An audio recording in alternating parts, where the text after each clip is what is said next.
That'll do, girl.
Does it bother you that we haven't heard a single human sound?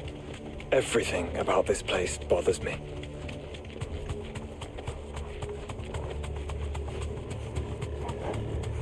What? Enough of you, are there?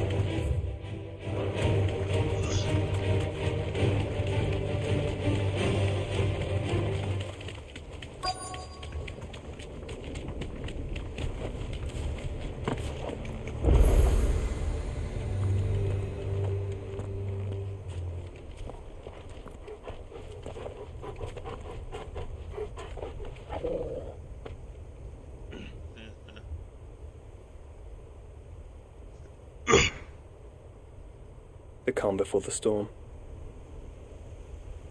There's only one way into that city. Across the bridge. Through the main gate.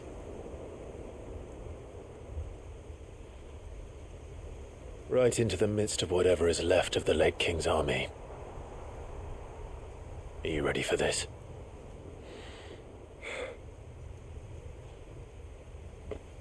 As ready as I'll ever be.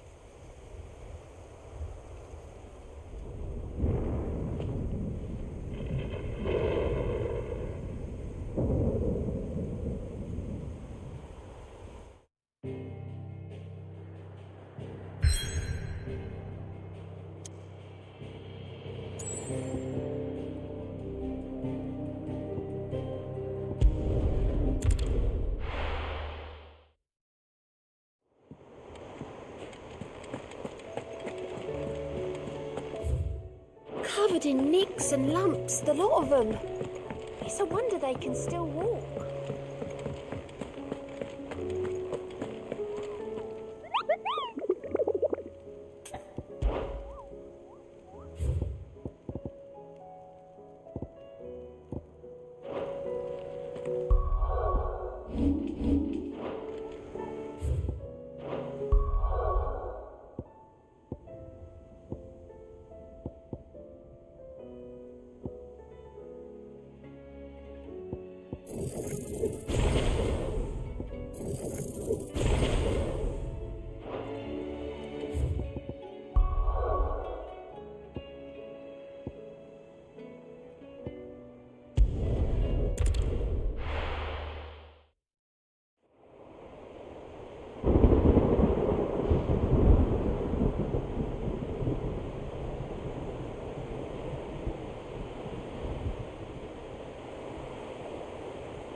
The hell happened here?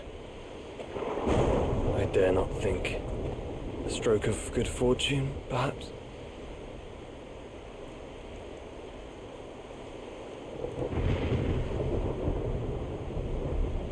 I hope you're right. So do I.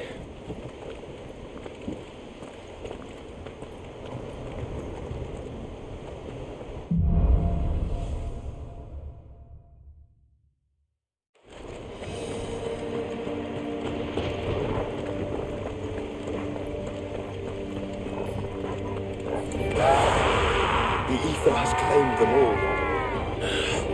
Let's see the way not next.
That's a behemoth. Who would be mad enough to tame such a beast?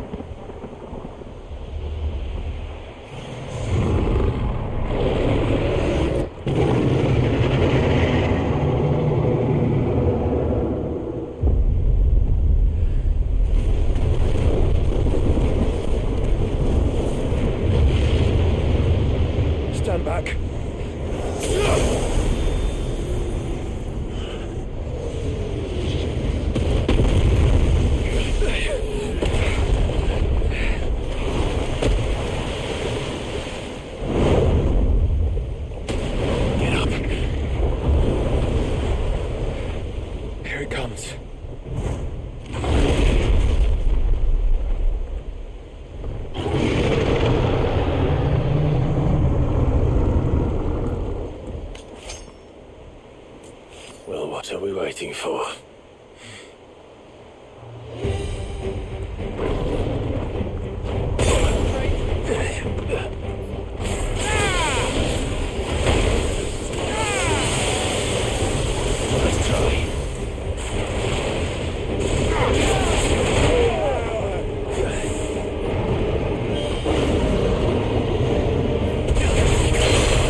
back.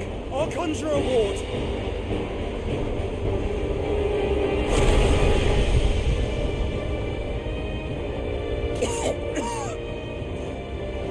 Joshua!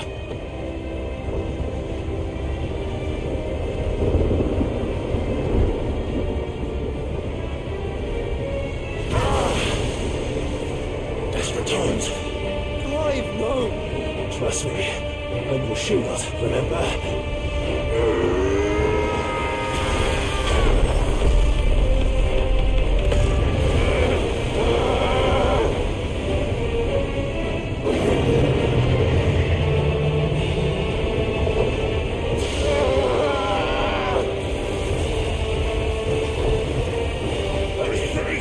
This won't be a job for a freak!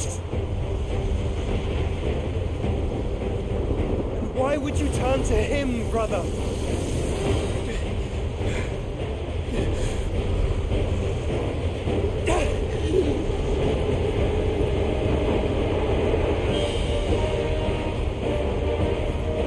When we fight together.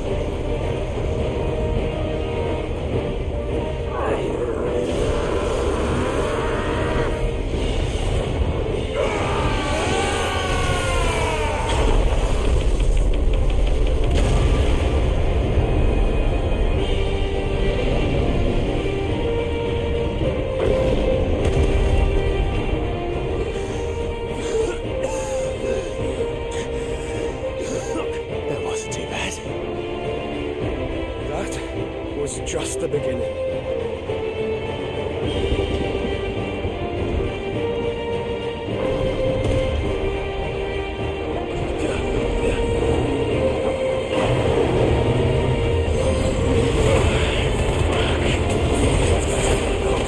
Have mercy! Clive!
Quickly, before we're cut off for good.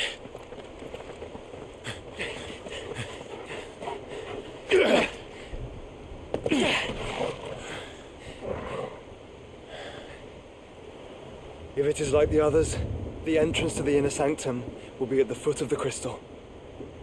We're almost there.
Once we step onto that bridge, we'll be easy targets.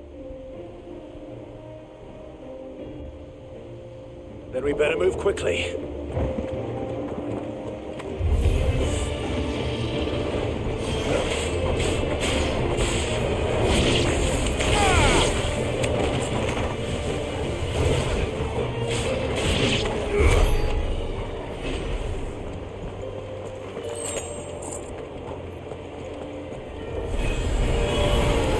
More of Ultimus tools. Come on then. What are you waiting for?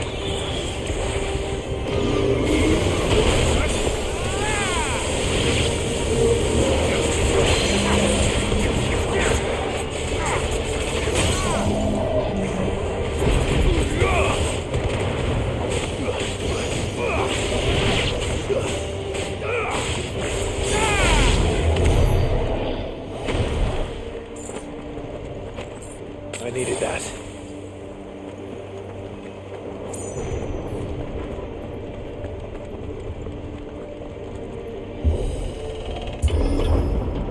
Through the castle, then.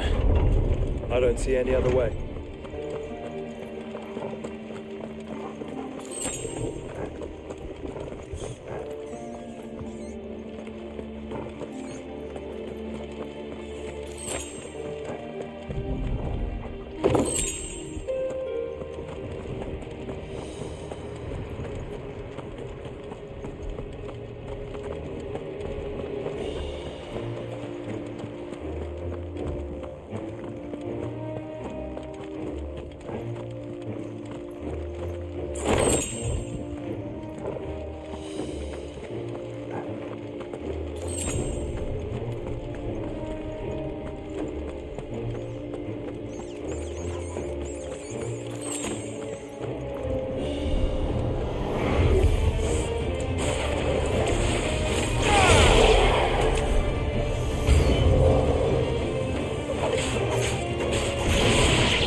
Ultima's corruption knows no bounds. We cannot allow it to spread any further.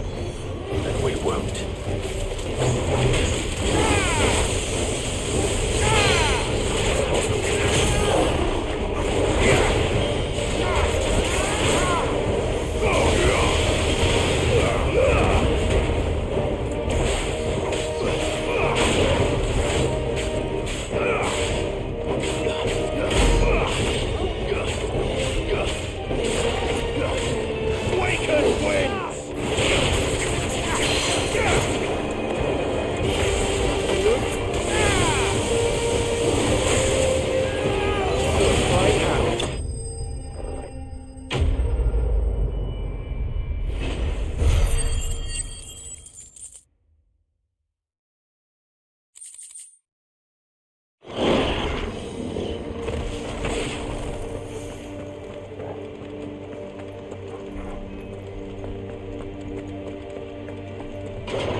and let the burden fall to you?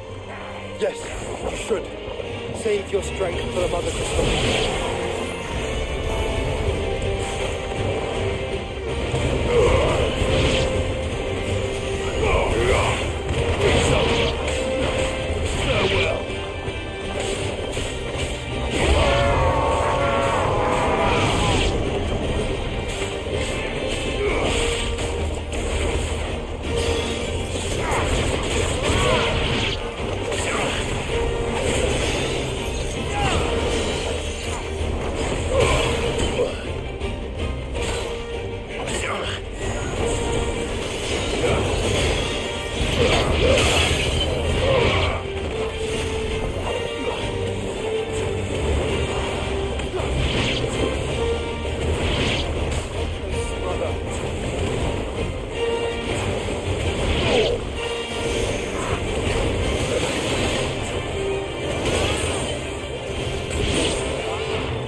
Grow so big.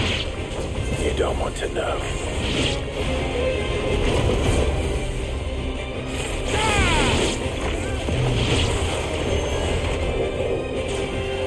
Too slow.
There's no end to them. The whole bloody army's here. Stand back, Joshua. I'm summoning Ifrit. Stop, Clive. You mustn't. We still have a long way to go. If you tap your strength here, you'll have none left to destroy the heart. Then you'd rather die?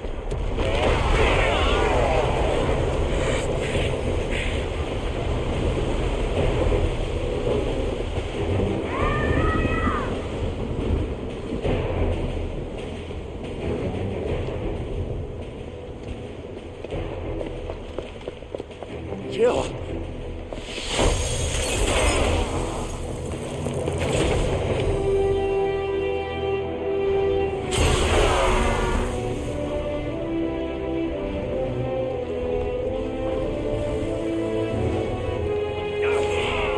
She's not alone.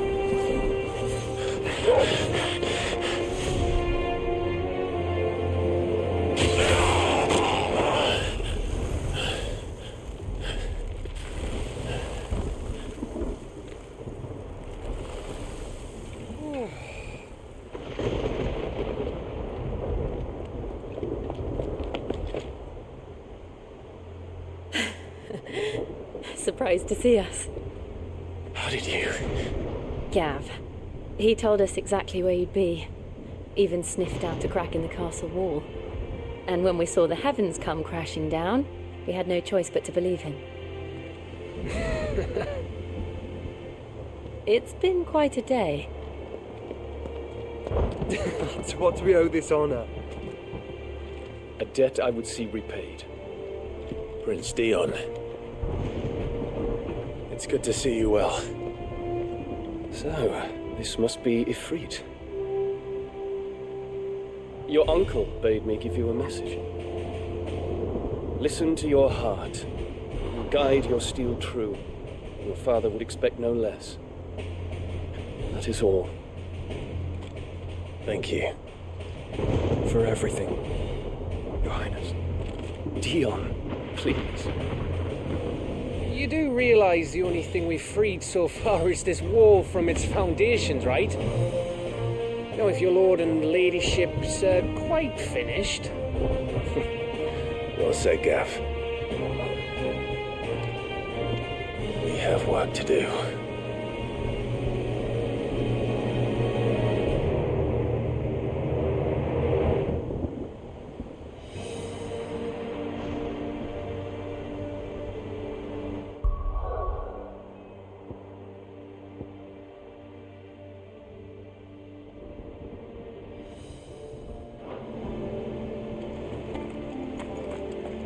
But don't suppose as none won't take. And we wouldn't want... You mean?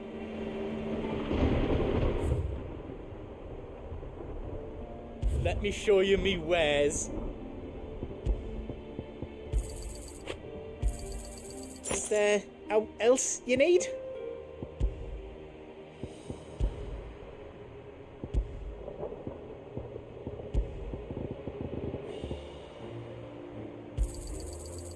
Pleasure doing business with you. I think I counted that right. How else you don't need? A pleasure doing business with you. How else you don't need? I think I counted that right. How else you don't need? A pleasure doing business with you. How else you don't need? A pleasure doing business with you. I think I counted that right. All done then. Welcome to the Big Hammer. You don't want me to make yours out else?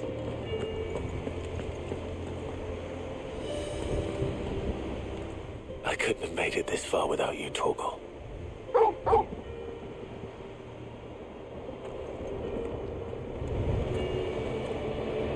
Each parting brings the hope of reunion.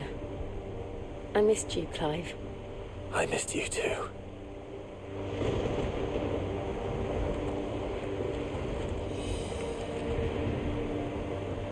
If Sid were here today, I reckon he'd be proud of you, Clive. He'd be proud of us all.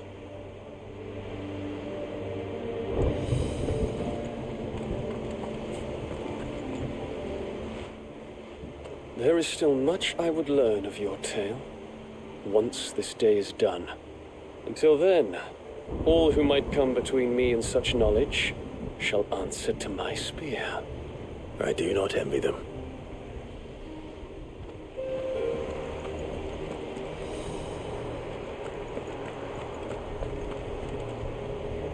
You see, Clive, we're not alone. If we are to win the day, we must all play our part. And ours. Ours lies beyond those doors. We fought long and hard for this moment. Sid's dream, our dream, is within our grasp. We need only endure this final trial, and we shall. Together.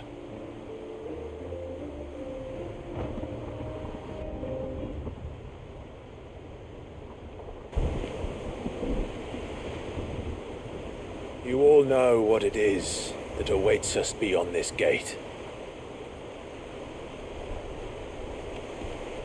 And we shall face it together. Aye. Aye.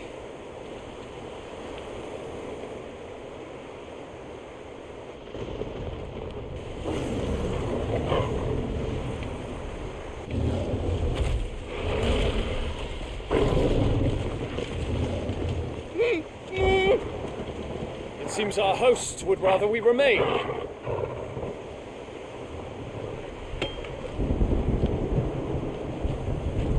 I will stay them. We will stay them. Go! Just don't keep us waiting. Thank you.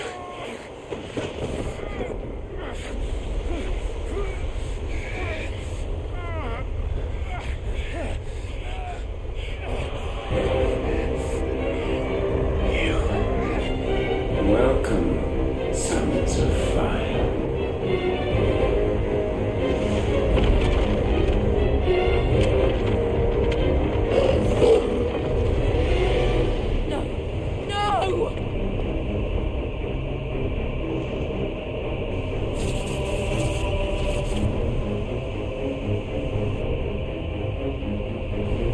Come back. What?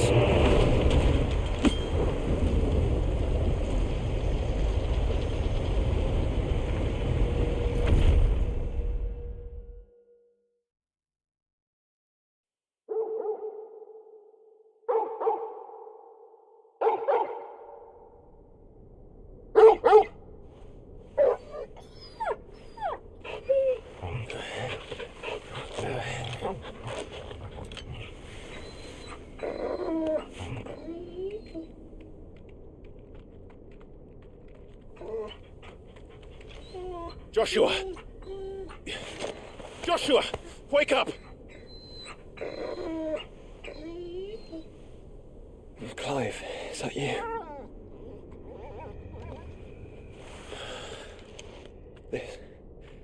This isn't stone here.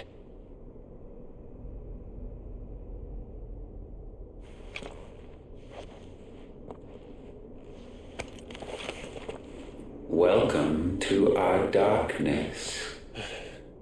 A rift between worlds wherein your kind might reflect. Show yourself! Grave and many are the sins of man. And we would have you know them, all of them. As fate has seen fit to deliver you home, consider this our welcoming gift.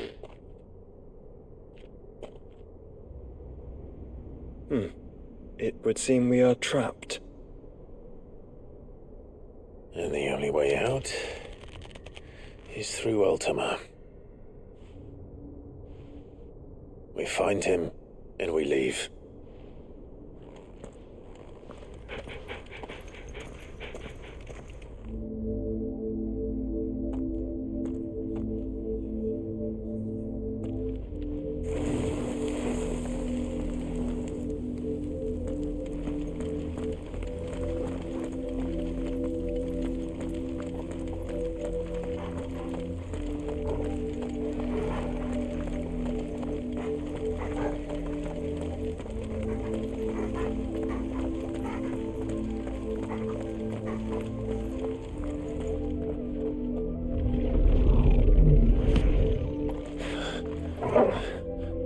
If you are to comprehend the full extent of your transgressions, we must go back to the beginning.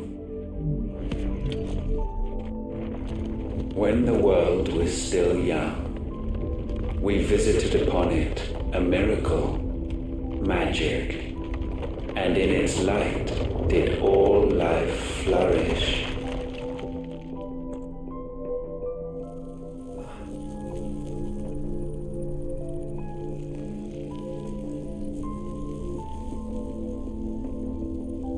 Yet the price for this boon would prove heavy.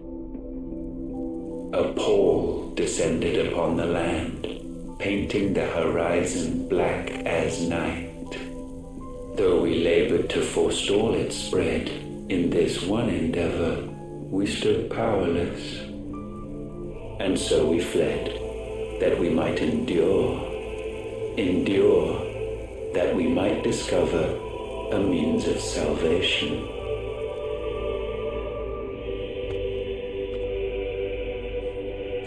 But if it was magic that caused the blight, what of the mother crystals?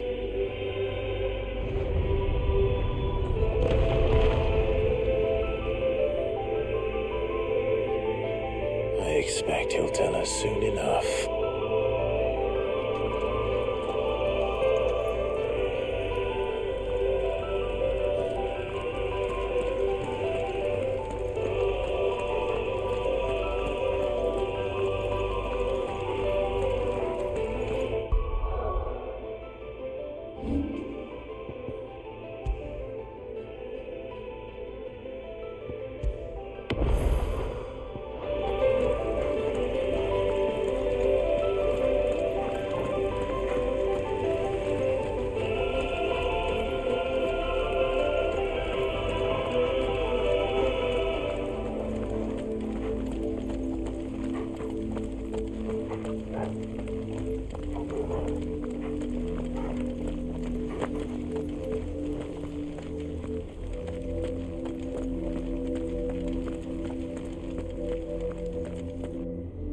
Salvation, alas, was not readily to be had.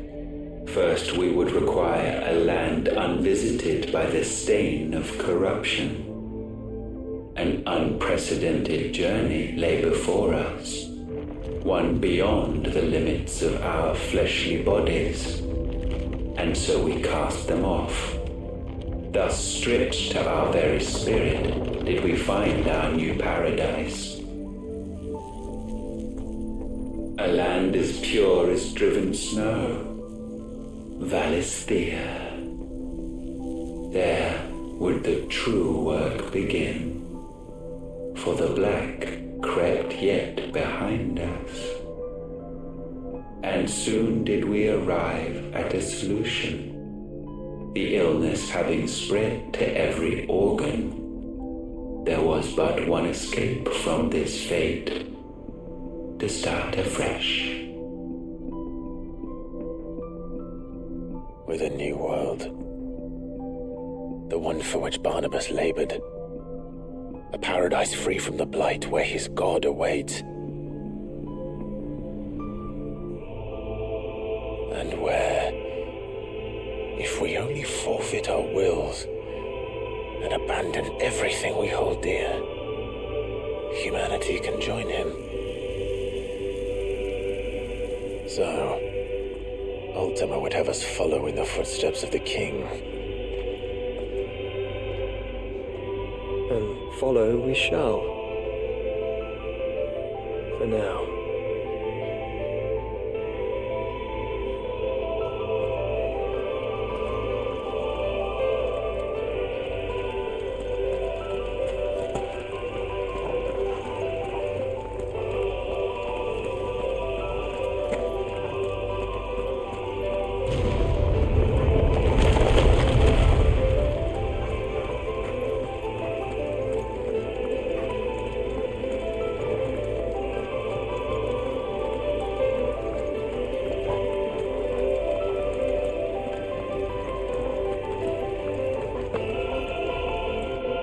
To forge a new world would require not only power, but a constitution strong enough to wield it. Acquiring the first would be simple. Untouched by the blight, Valisthea was replete with ether, and we had only to place jewels in her crown to claim it. Acquiring the second, however, demanded creativity. And so I cast forth the seeds of humanity. You created us. Is that not what gods do? We sowed the seeds for you, Muthos, all that you might one day blossom. And our future thus secured, we thought to slumber, though that would prove a grave mistake. For it was as we slept that man committed his greatest sin. He awoke.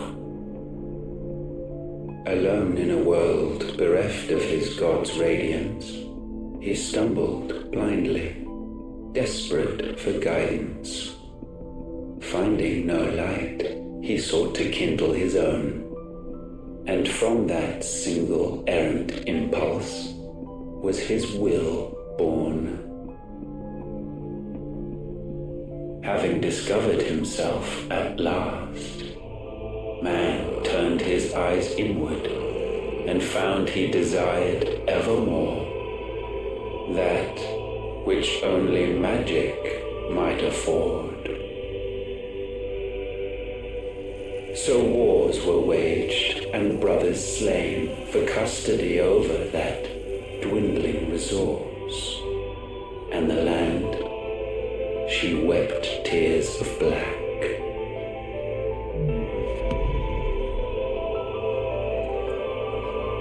He would condemn us for this. Surely he cannot be so blind to his own hypocrisy. Not blind, just unwilling to admit the truth. Though we're one and the same.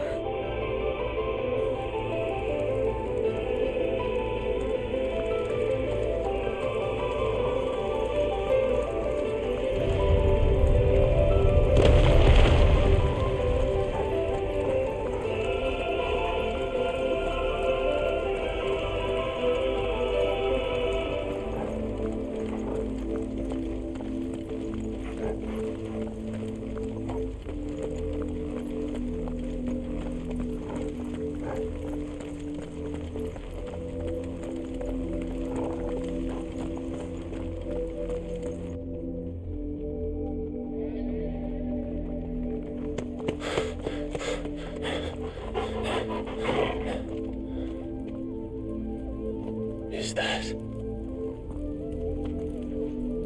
Ifrit, or what's left of him. Long have our ashes lain cold for want of a spark. Cast your eyes upon them and see what you must become.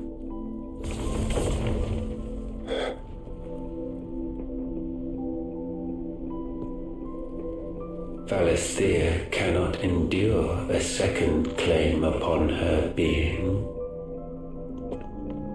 The avarice of man drives her ever closer to destruction, but she may yet be saved by you. It is what you were born to do, why we nursed you and fed you as your own mother should have. And now that you are fully grown, our Muthos, it is time at last for you to serve your purpose. to right your wrongs? If our sin is wanting to survive, then you are as marked by it as we are. The fault is yours. Our wills were born because you abandoned us. And now, you would have us forfeit them. All for a place in your new paradise. Do you imagine yourselves worthy of one? Mankind has no place in our world. Is this truly so difficult to comprehend? We only ever require you, Muthos, when the time comes to bid this wretched realm farewell. None shall follow, none shall remain. What do you mean, none? This is our world. Once the land's rebirth is complete, humanity will have served its purpose. Why would we continue to suffer that which has caused us so much vexation? Because the land doesn't belong to you. It belongs to us all!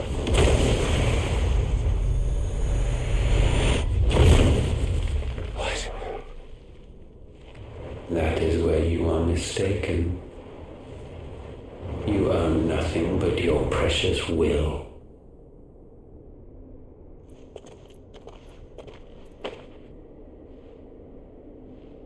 Brother.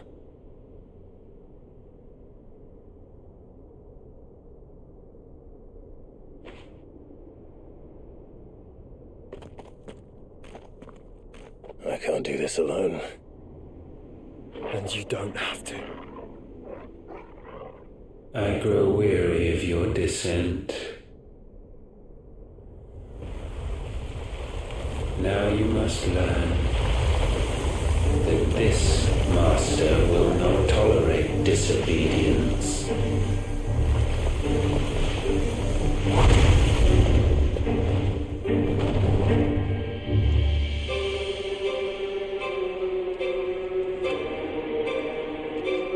My friends, my family. We have all suffered, all fought to survive. This world may be flawed. It may be broken. But it's all we have. And if we can't share it, I see only one other choice. You have to go.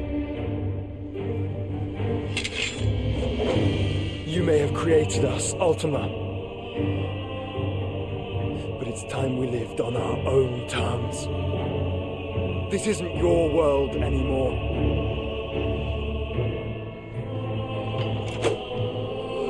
It's ours. Bow down, offenders, hearts disdained.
Sublimed through game standing.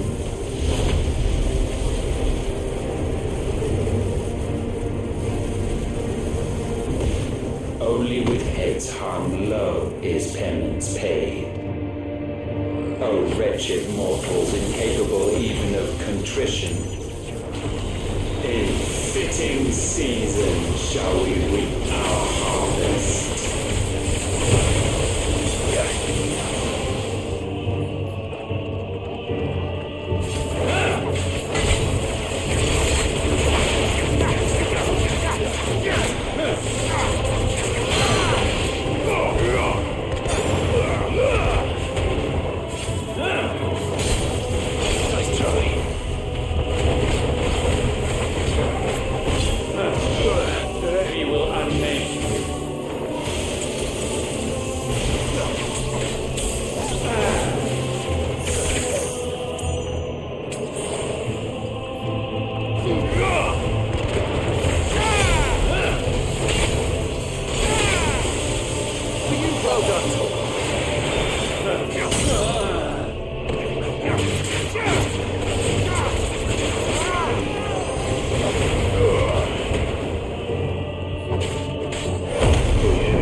Gifted this chance, and still you would raise your hand against the Lord. What now? The darkness bends.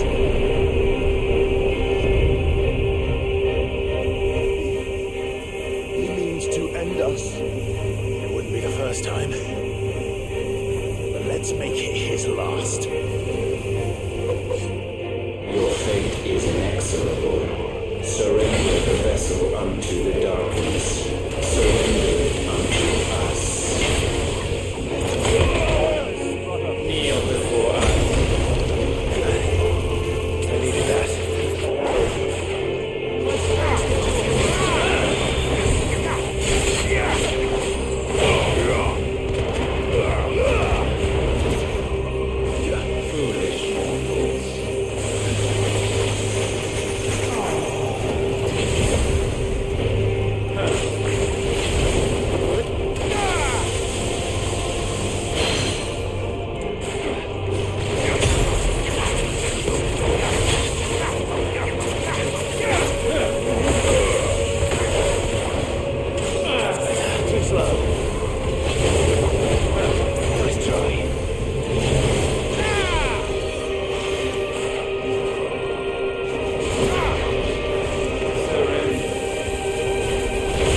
countless generations have we awaited this moment.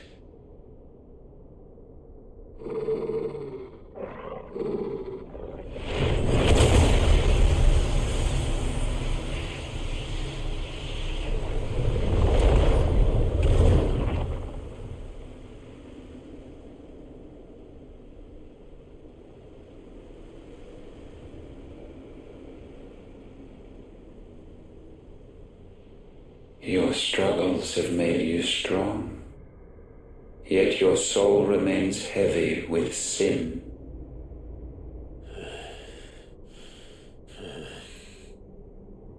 Absolution is nigh. Repent, and all shall be forgiven.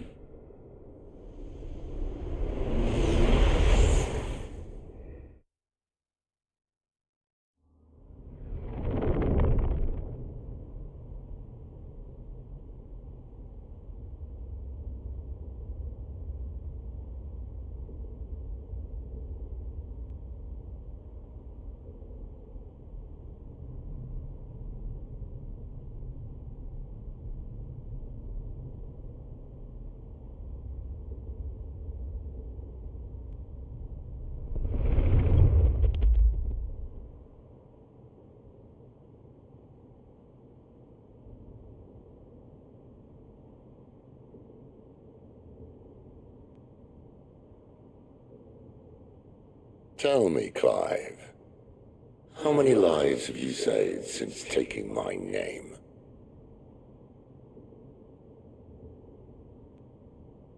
Fewer than we have ruined. Wherever we go, we leave a sea of tears in our wake. These are the wages of your will, son. What good are our choices when all they ever bring, all they will ever bring, is death? There's no atoning, Clive. No matter how hard you try. So why not leave it all behind? Leave it all behind.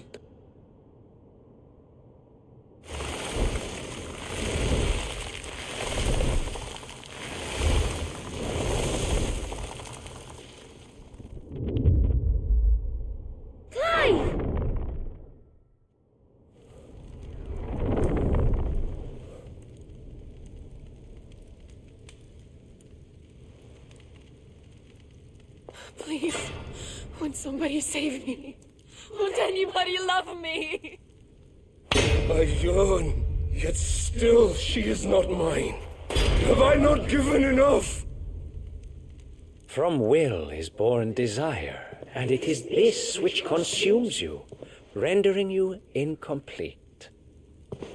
Do you not see how the world bends and warps under the weight of your hungering hearts?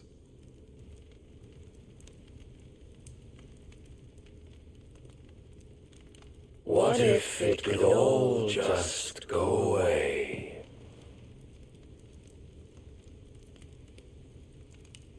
Just go away.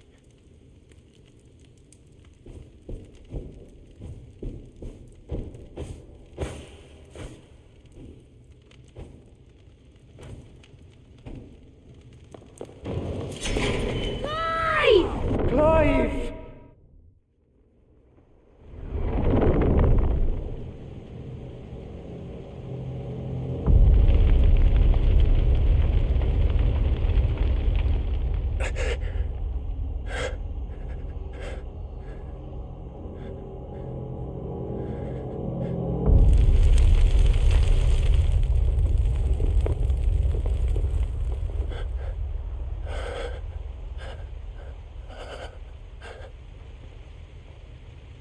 None of this is real.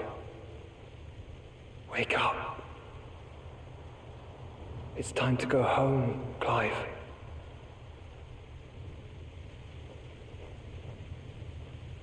Clive. That's right. You're my brother. Brother.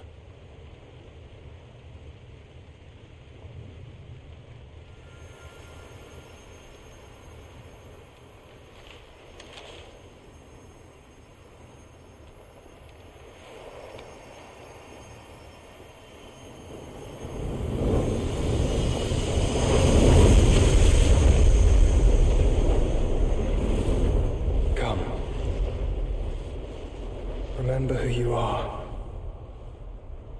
Clive.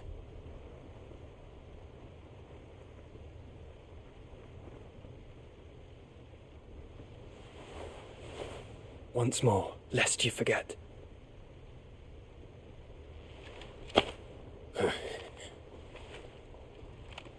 My name is Clive. Clive Rossfield. Look, Ultima.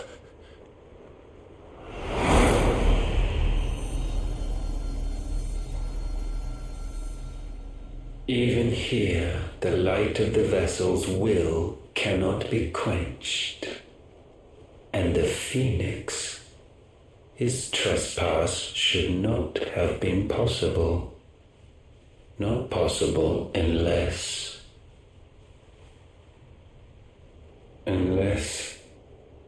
he has been with Muthos all along. The mark of the Phoenix, emblazoned upon his heart, made manifest by the power of will alone. The power of creation. Can it be? Are their wills truly so potent? Are you still talking?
Damn it, Clive. Wake up.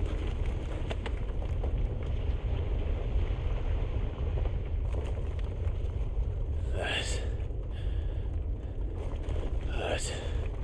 Sorry to wake you, but I think it may be time to leave. This place.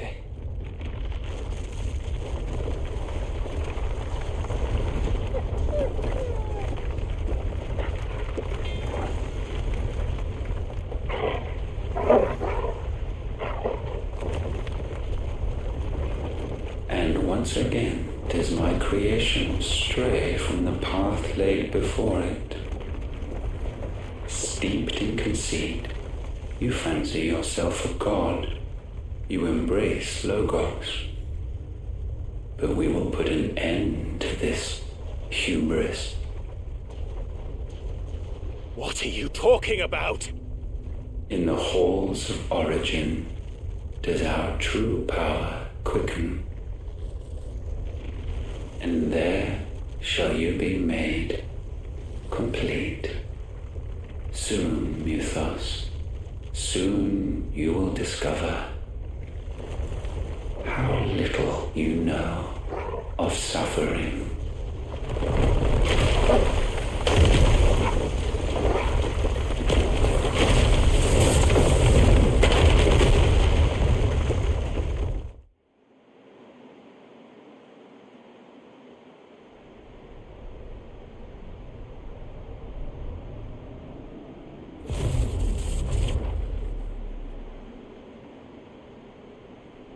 And And so the crystals are no more. Yet in their silence, a new song rings. Its chorus building, a crescendo as it enters its final movement, stirring those long aslumber to waking. And back to their origin.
Bloody crystal's cracked.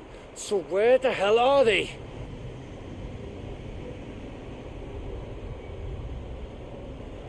Oh, fuck me.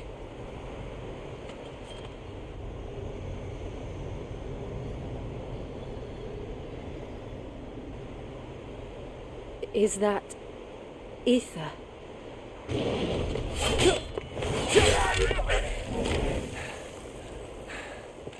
What in good Grieger's name is going on? This is wrong.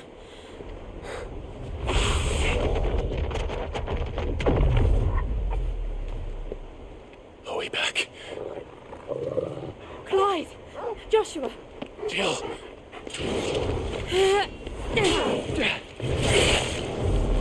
Is everyone all right? We're fine. What happened? Too much to explain here. Mate! We're leaving! Now! Everyone, fall back to the ship!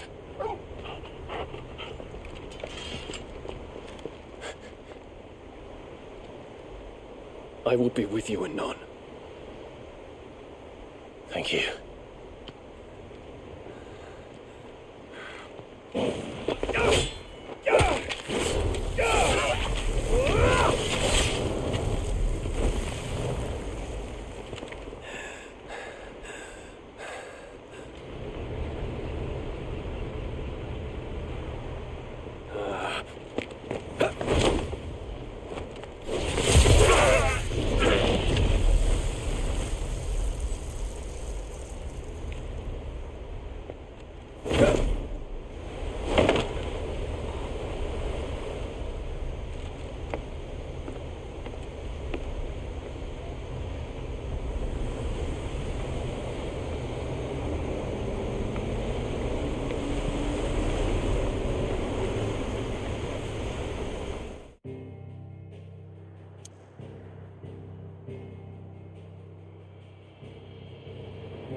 I need to tell everyone what happened at Drake's Spine. And I'm going to need Otto's help. There's something about it.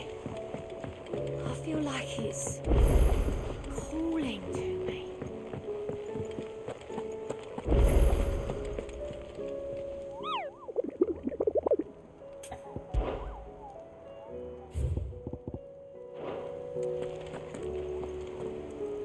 Still alive, I see.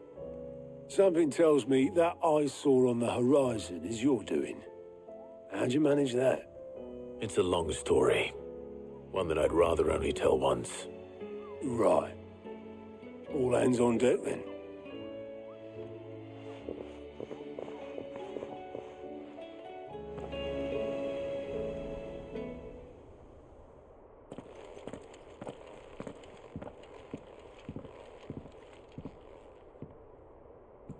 Is this everyone?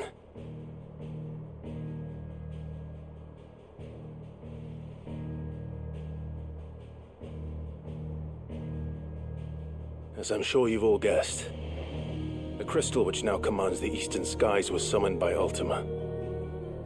He called it Origin. Though the significance of that name is as yet unclear. What does it matter what it's called? Its emergence tore Twinside asunder and wiped my homeland from the map.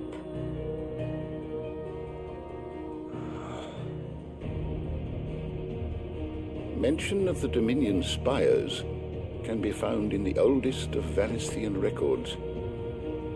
But to the best of my knowledge, none provide any hint as to their true nature. That they would prove the horns of some slumbering demon. Well, the Dominion's demise was at least quick. Elsewhere, the Republican army cannot hope to contain the chaos engulfing Randalar. Canva is in flames, and the Empire. Our allies are crying out for answers. I've sent the Cursebreakers to give them what assurances we can, but right now that amounts to fuck all. They wouldn't be able to stop what the skies have started in any case. People here and across the realm grow sicker with every passing day. Could it be that this new Mother Crystal is like the others? That it draws upon the land's ether? It certainly looked that way from stone here.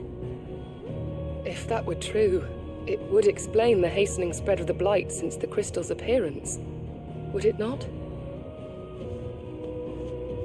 And as the land's ether slowly rises to the surface, it pools, corrupting all who cannot channel its energies. Archay above, ether floods below, and in the middle, here we languish, hopelessly entrapped.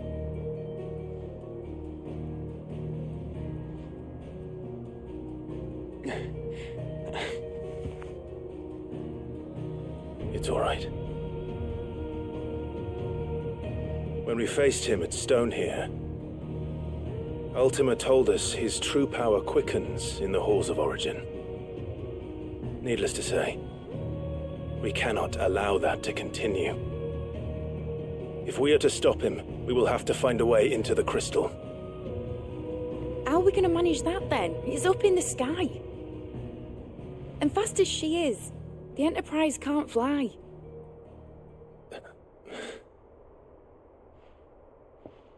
It's a lot to take in, and I reckon we'd all benefit from some time to clear our heads. The answer will come to us. Don't you worry. Ain't that right, Clive? Right. That's right. Well, go on then. Bugger off.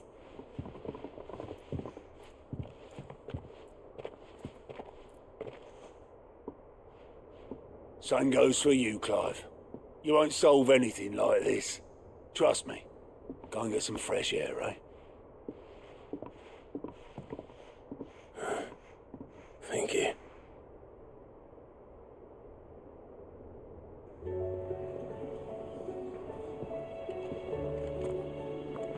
Joshua seemed upset.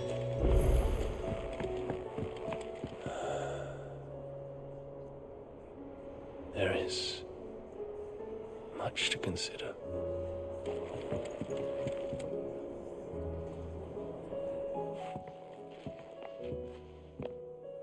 Sid! Look what the Cursebreakers brought back from Dalmekia. Said they were all the rage in Dalamil. Looks sort of funny if you ask me. I'll be damned. Have you had one before? Something smells good. What are we having? Bombs! And they are good. You should try one.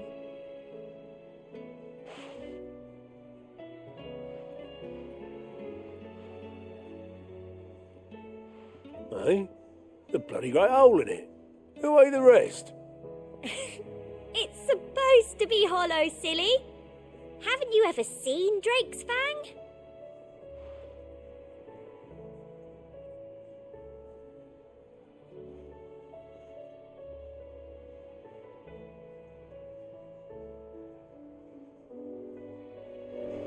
Unless you've taught our chocobos how to fly, I won't be scouting this one for you, Clive. You're on your own, but not alone.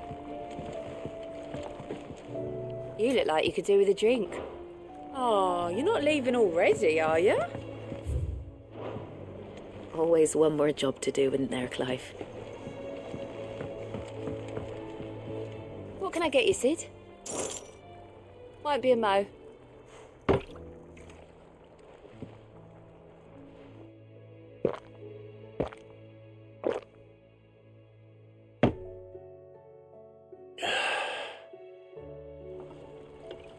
Oh, keep your mug handy. Welcome back, Sid.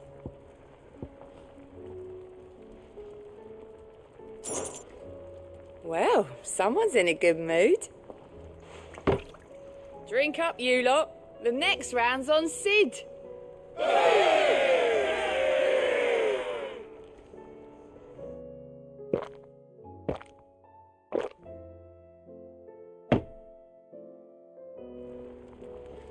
Oh, you're not leaving already, are you?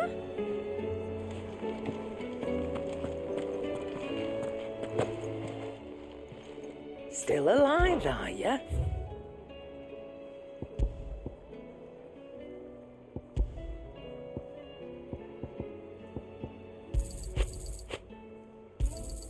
You'll not find a better price than that. You're rubbing me blind, you know.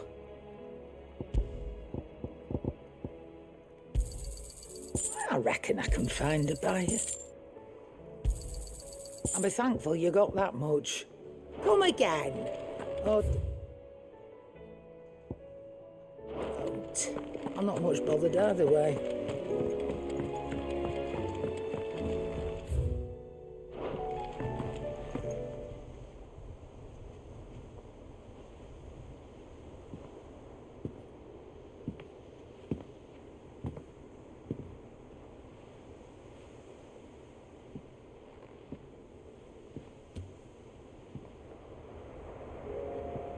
Ultima may have created us, but he doesn't make us who we are.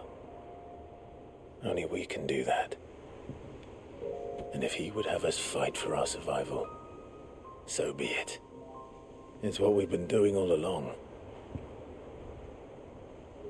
Much like Ultima himself, it would seem. His new world being naught but a means to survive. And so, we must contend to decide which of us shall inherit the land. Should Ultima prevail, it will mean death for us all. Of that, we can be certain. But even should he fail, what world awaits us? A withered, godless place, where our newfound freedom will most like prove a chain in itself. Well, that may be, but a chain can always be broken. As long as one has the will to break it, it won't be easy. It may take generations, centuries of suffering. And that is, if everyone plays their part. But it will happen. And when it does, it will be on our terms. That is the world that awaits us. Indeed. And what better world could one wish for?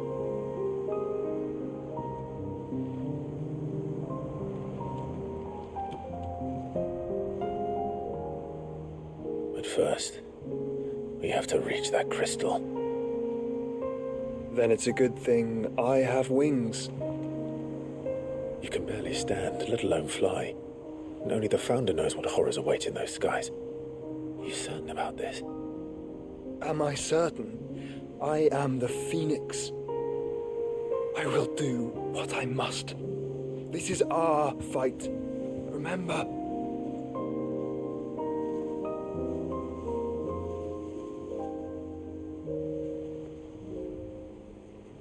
All right. I yield. But only what you must, yes. I'm still your sworn shield. That you are. And what of my wings? Lest you forget, you go to stand against a god. I would not have you succumb to fatigue before the fight begins. Ifrit, your brother mentioned that some few of the dominants who had lost their power to you were still able to prime. Is that true? It is. But their icons no longer submitted to their will.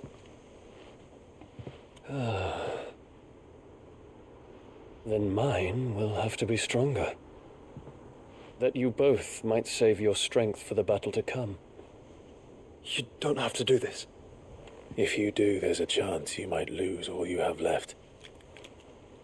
And what have I but regret? My life ended in the Dominion. I fear death no more. Besides, I would have words with Ultima. He has much to answer for.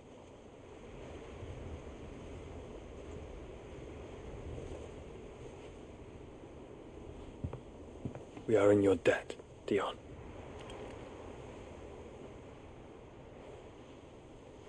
We can speak of debts when this is over.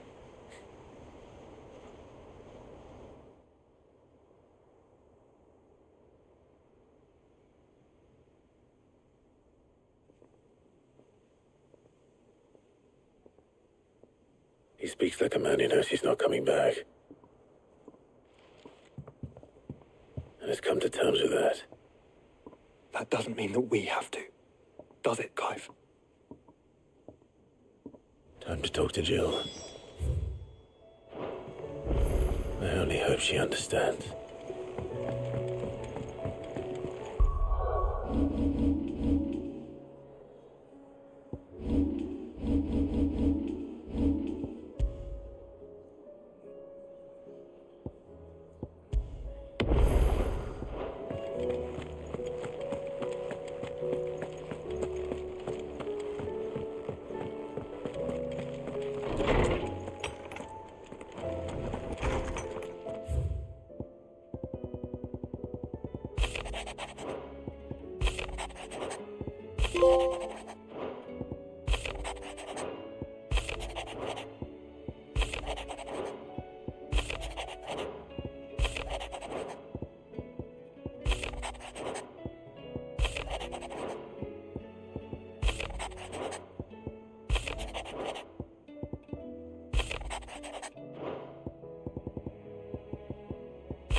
First the skies, then the crystal. Trouble with your gear, or... So, what'll it be?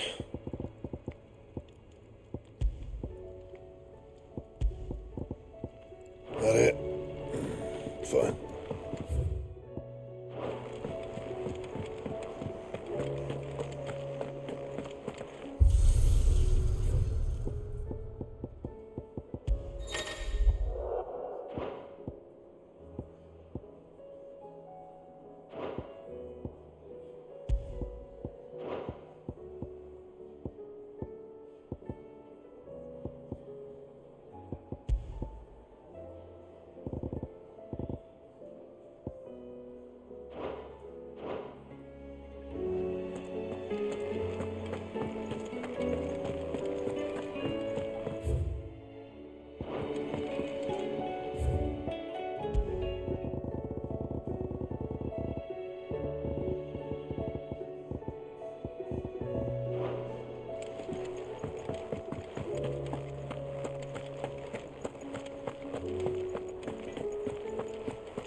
come to wish on a star.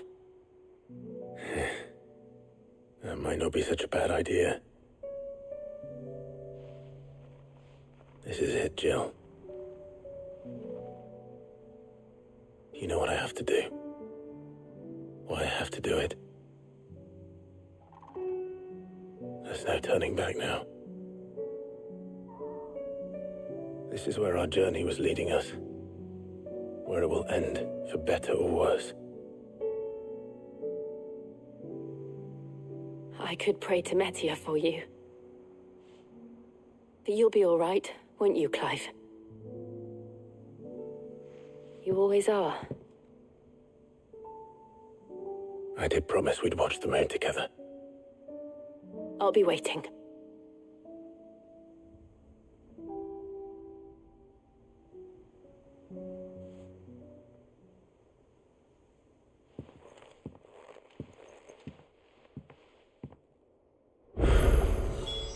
It's all.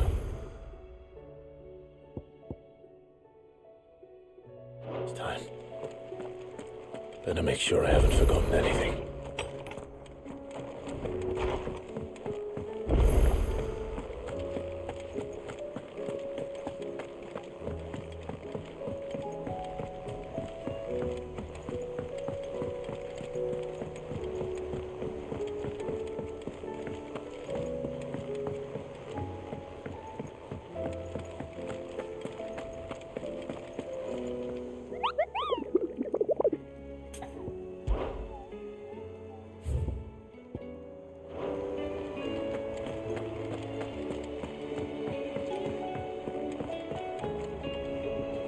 Sid, I was wondering if you could help me. It depends what with. A bearer, but recently freed from his bonds, is keen to join the Curse Breakers. As you know, the work we do is not easy, which is why we test every volunteer's suitability. I was hoping you could oversee this one's evaluation. I don't mind, but why this one? Because he wants to be a scout. Our ranks are filled with men and women capable of breaking chains and putting slavers to the sword. But scouting, we're few with the nose for that, which is why we still rely so heavily on Gav. And since he accompanies you on so many of your missions, I thought you might be better placed to recognize the traits in him that we should look for in those who'd fill his boots. Sounds reasonable. So you're happy to oversee the boys' test, then? One can never have too many scouts. Truer words, Sid. I'll let the initiate know that you'll be attending his trial, and that he is to proceed directly to Northreach in readiness. No time like the present, eh? No time like the present. I'll await you there.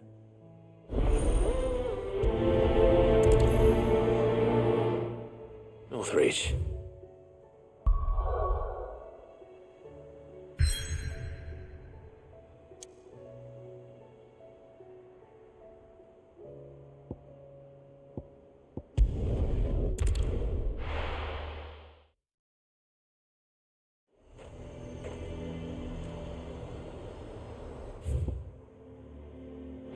Nazaire might at least have mentioned where in Northreach he'd be testing this recruit.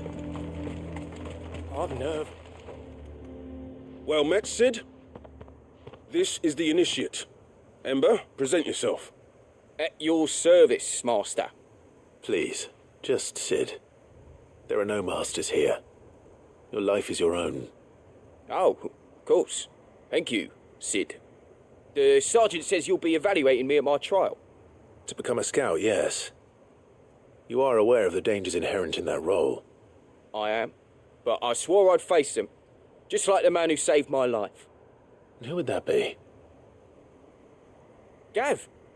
It was him who found me and freed me. No magic, no support, just one man and his nose. Came and sniffed me out. It taught me what one man can do if he puts his mind to it. And I've been training ever since, so that one day I can be someone's saviour, just like Gav was mine. I'm sure he'd be flattered. You clearly have good intentions, Ember. And it sounds like you're under no illusions. Stick to this path and you'll make a fine Cursebreaker. So, what? Have I passed? You haven't even started yet. Now listen.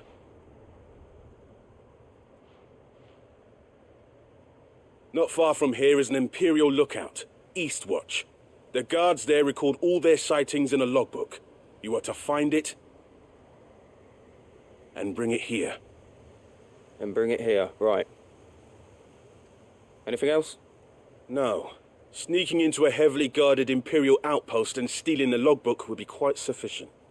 You'll need to assess the situation, determine a point of entry, create a distraction and effect an escape, all without being discovered and thrown into an Imperial oubliette. Ember, Gav isn't our best scout because he can do everything. It's essential that you know your limits. Know my limits, right. I won't let you down.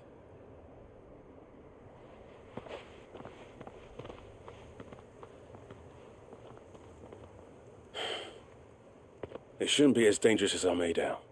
But keep a weather eye on him all the same, would you? On my way. All right, Ember. Impress me.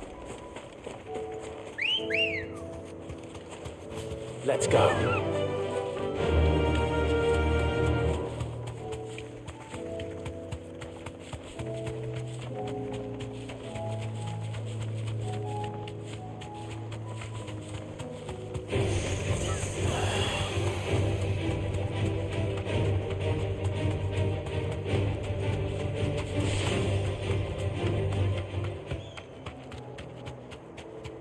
These are clean kills.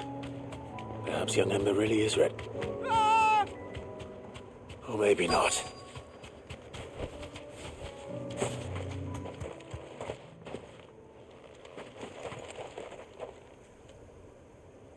Damn it. Ember, draw your sword! I can't! Then run! If you want him, you'll have to go through me.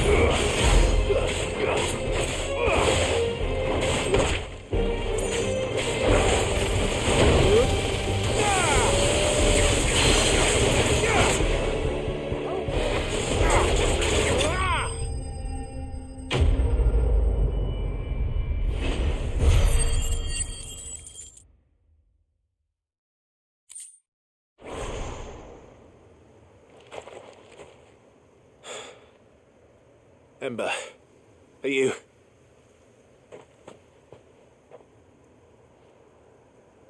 Gone.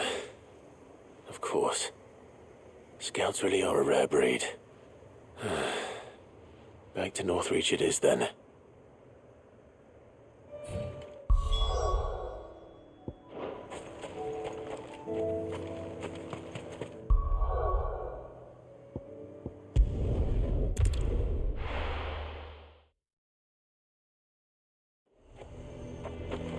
A fortress? And who'll pay for that? Who'd you think?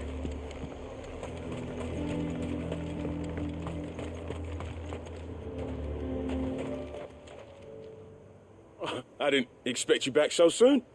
Where is Ember? How did he fare? I thought I'd find him with you. He must have fled. I followed him to Eastwatch, where I found him being set upon by a wild Avis. He was just standing there. Didn't even draw his sword. I had to step in and take care of things. But by the time I had, he was nowhere to be seen. I assumed he'd set off in your direction, but apparently not. I'm sorry, Sid. I knew the boy had a nervous streak, but he seemed like... The right man for the job? I believe this is the logbook you tasked me with retrieving. Eh? How did you... Don't you tell me you breached the tower while Sid was busy saving your skin. What? Wasn't that what you asked me to do? To bring the thing back without getting caught? He has you then, as heir. And he did it all on his own. But Sid, He did what he thought was best. And now I have to decide whether I agree. Of course. We'll await your evaluation back at the hideaway. Don't you leave my sight. Yes, Sergeant.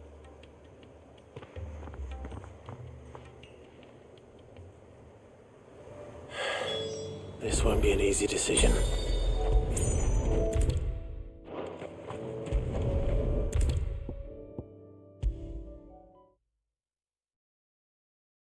You should have seen him. The thing didn't stand a chance. Welcome back, Sid. Welcome back, Sid. Yes. Welcome back. Trip wasn't too much of a pain in the arse, I hope. Truth be told, it was me who suggested roping you in to help with the trial. But from what I hear, things didn't go quite as planned. No, they most certainly did not.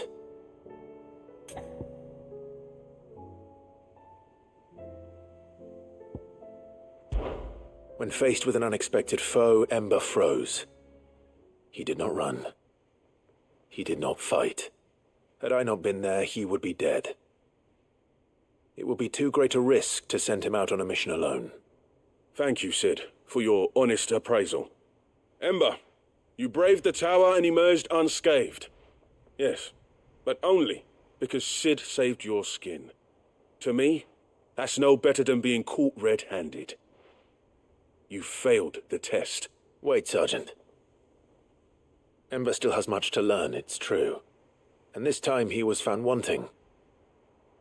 But I'd say he's due a second chance, nonetheless. After all, he did do as you asked. With a bit of hard work, any hand can be made to hold a blade, and any mind can conquer its fears. But a scout's nose is different. You've either got one, or you ain't. And by sniffing out that log, young Ember here has shown he has a conch and a half. Wouldn't do to waste it now, would it? Fine. One more chance. I'll do whatever you ask. I'll spend my days and nights in the pit if I have to. I'll show you. Just you wait. Daft as a brush, that one. But his heart's in the right place. Just like someone else we know. And if you ask me, we've been leaning on him for far too long. That time the curse breakers took some of the weight off his shoulders, I reckon. It couldn't hurt. Just don't tell Gav I said so, will you? I won't have him thinking he's been hard done by. Next thing you know, he'll be asking for a day off. Chance would be a fine thing. Back to work. Forgive me, Sid. This did not play out as I expected. Things really do these days. But that's why we need men like Ember more than ever. Men who can make the best out of a bad situation. Remember that. I will, Sid. Thank you.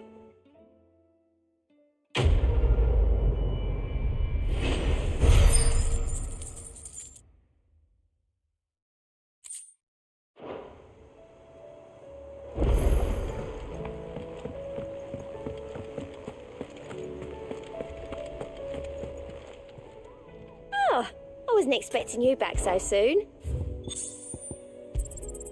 All yours. Come again. I may.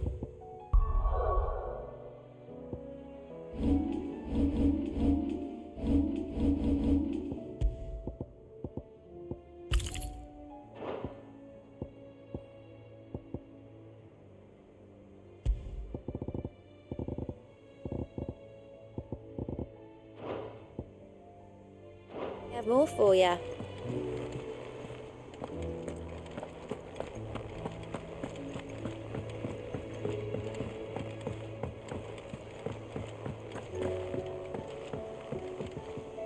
Sid, do you have a moment? By all means. It's my old master. Seems there's no escaping her. She found some way to send me a letter. And something else. Records from a Waluda prison. Seems they were keeping a lot of bearers there. How did she come by such a thing? Finding bearers always was her strong point. And it seems the cells of Balmung Dark are full of them. Foreign captives, the masterless, bearers no one would miss. And even better for her, bearers with no one to look after them. When ether started lapping at the walls, the jailers fled. Leaving the bearers to be liberated by whoever happened to come along next. Sid, I'd like to believe that I've earned your trust by now. And while I'm well aware that you've forbidden Cursebreakers from traveling to Waloed, I can't let those bearers die in their cells. I'd rather risk shipwreck on the Shadow Coast than leave them to starve. We'll be needing the Enterprise if we're going to navigate the Narrow. Does that mean... I'm making an exception, but we travel together. And we stay no longer than we have to. Ash is an inhospitable place at the best of times. We save as many as we can, and we leave. Thank you, Sid. There was a name in the prison register. A name from my past. Chadwick. Another of my former master's protégés. A gifted soldier, and the closest thing I had to family. The thought of him held captive in that place. He must be very important to you. He was. Is. Then we find him. The entrance to the prison lies in the shadow of Ravenwit Walls, just beyond the portcullis. We should head there as quickly as we can. I only pray there are still bearers alive to save. As do I, Doris.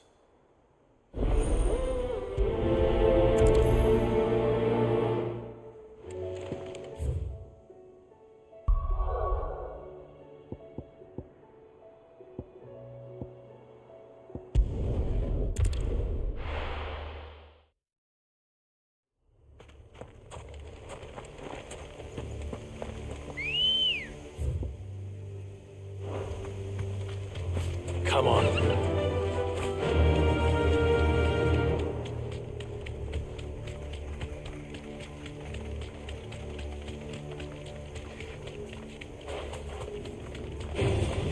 Enough of you, are there?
Doris is waiting for me near Balmung Dark.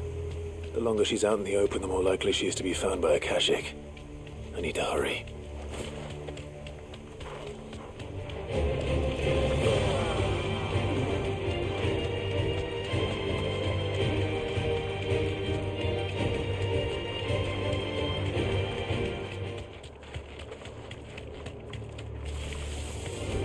Time to fight. That'll do, girl.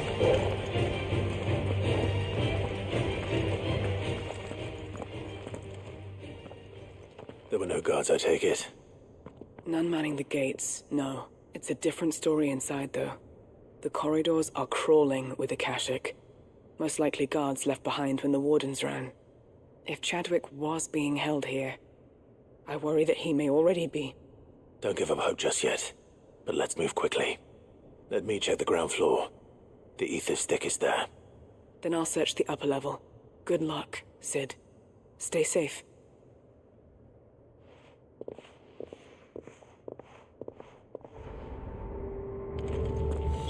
Just how bad are the floods inside the walls? Bad enough to turn a bearer.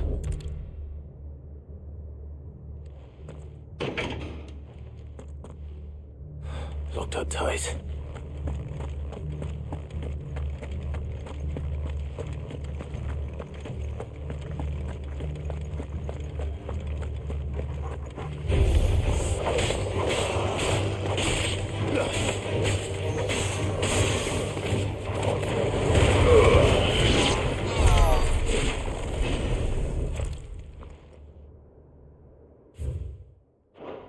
So this place was no ordinary prison, and I doubt they'll have taken the creature with them when they fled.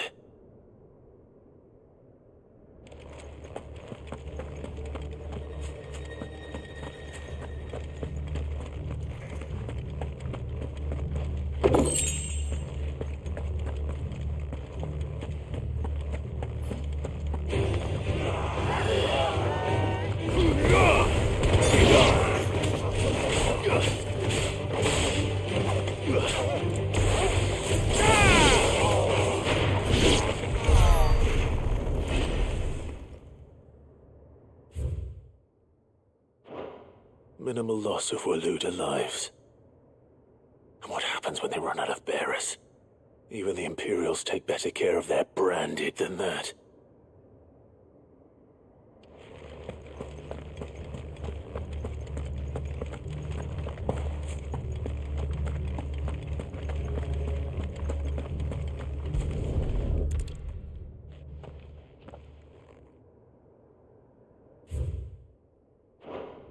They were feeding bearers to it. This is even worse than I'd feared. Nothing but a caching down here. Hopefully things are looking better upstairs. I should go and see how Doris is getting on.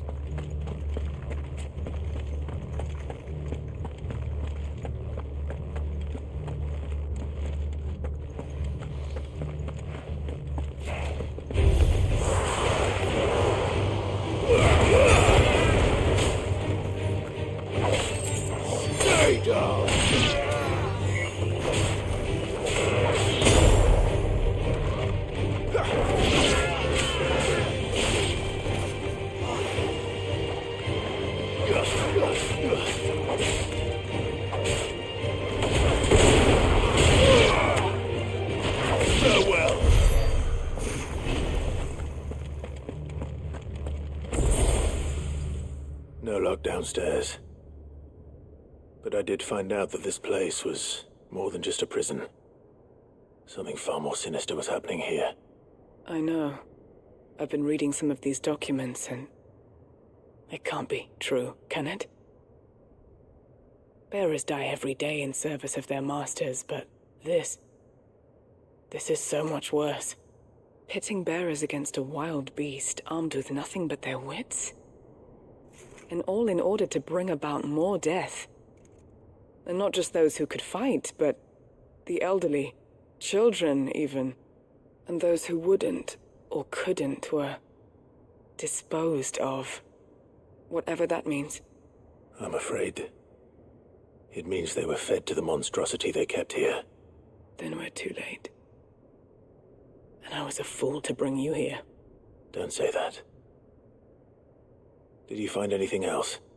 A key. But it doesn't fit any of the locks on this floor. Perhaps it will fit one of the doors downstairs. There's a corridor I haven't searched yet. Finish up here, then come and find me when you're ready. All right. I'll be there in a moment.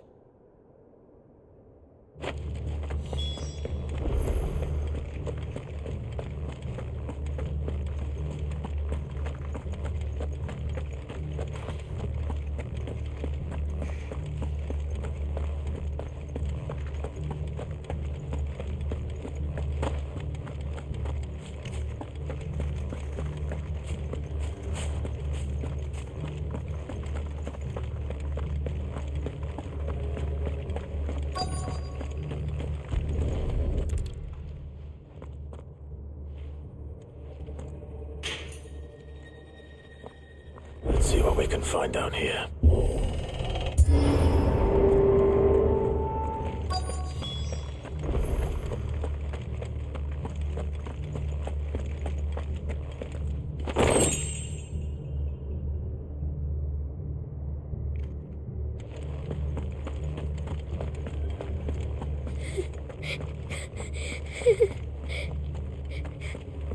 A survivor.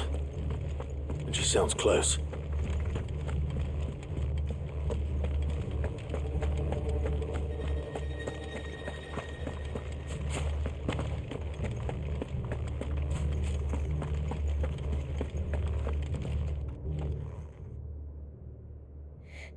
Who are you? There's no need to be afraid. Are you alone? Are there any other survivors? Some of the guards. They're still here. But something's wrong with them. Everyone else was eaten by the monster. Of course there were. Thank the Founder. It was worth our coming. But I'd rather we didn't linger. Are you ready? Ready when you are. You poor thing. He must have been terrified. Did Chadwick send you? What? He fought the monster. Distracted it so I could run away. He must have sent you. He promised to free the others too. Where is he? He opened your cell, didn't he? He wouldn't be here otherwise. Chadwick.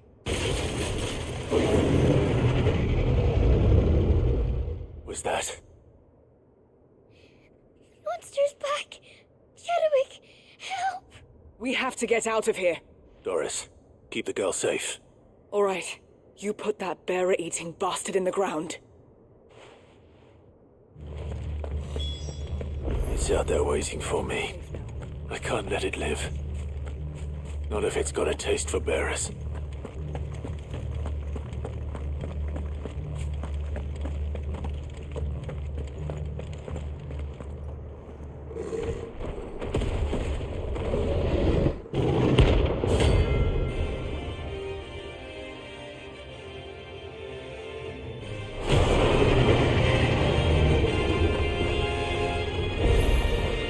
The beast will wreak havoc if it ever leaves the prison. I can't let that happen.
Finally.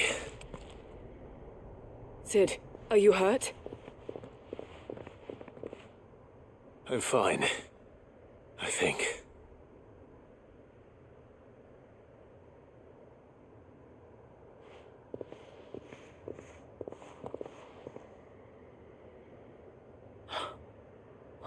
No. What is it? A diary. I gave it to Chadwick before we went our separate ways. He was here. Do you think that creature? I'm sure he fought bravely to the last. The girl is safe thanks to him. Chadwick. You fool. Come on. We have to get her back to the hideaway. We don't want his sacrifice to have been in vain. No. Of course not. I'll see that she's looked after from now on. It's the least I can do.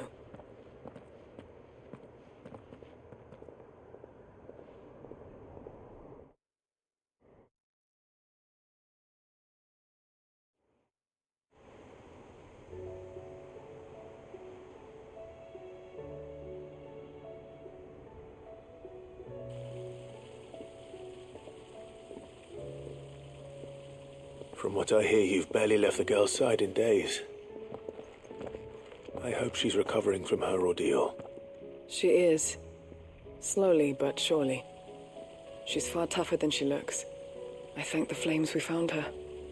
If we hadn't... I know. But we did. I'm sorry we weren't able to save Chadwick. There's no need to apologize. Without your help, I would never have found out what happened to him. How he fought to the bitter end to save her. To save Haida Marie.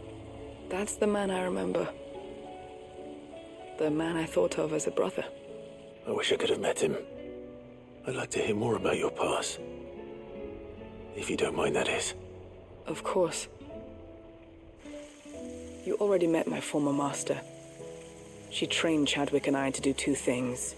Kill and obey. We were supposed to be sold to the highest bidder when the time came.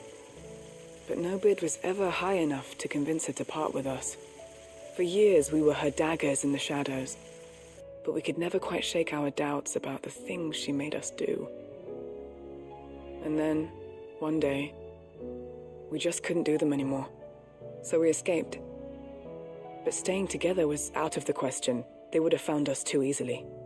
After so many years of training, the pull to serve was always strong.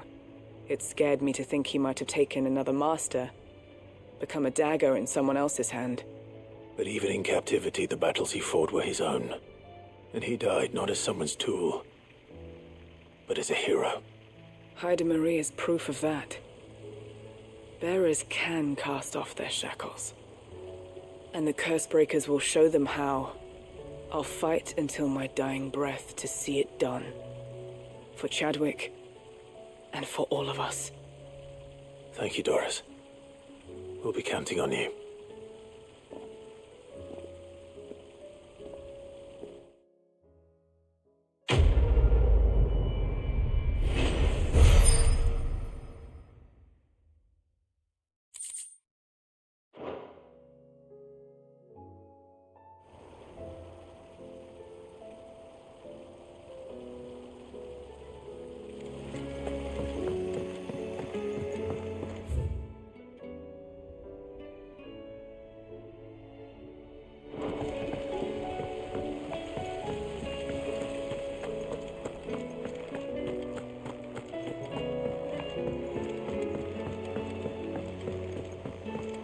What do you think happened to Miss Midadol?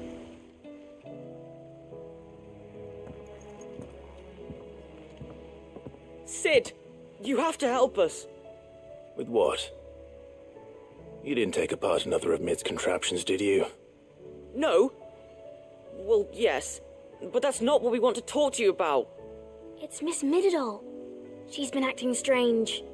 Very strange. She's barely ever around. When she is, she acts like we aren't even there. Her head's in a crowd. In the clouds. That's what I said. In the clouds. Well, she does have a lot on her mind. When did you last see her? Not long ago. Right after she got back from saving you from Stonear. Then it's probably just about the Enterprise. It did take quite a battering on the way there and back. You didn't break it, did you, Sid? You really should be more careful around Miss Midadol's inventions. Don't listen to her. Even if you did break the Enterprise, you could put it back together, couldn't you? But who's going to put Miss Midadol back together? She seems really sad. Why don't I go and see if I can cheer her up? You do that? For us? She's in her dungeon. Don't scare him. It's not a real dungeon. Thanks for the warning.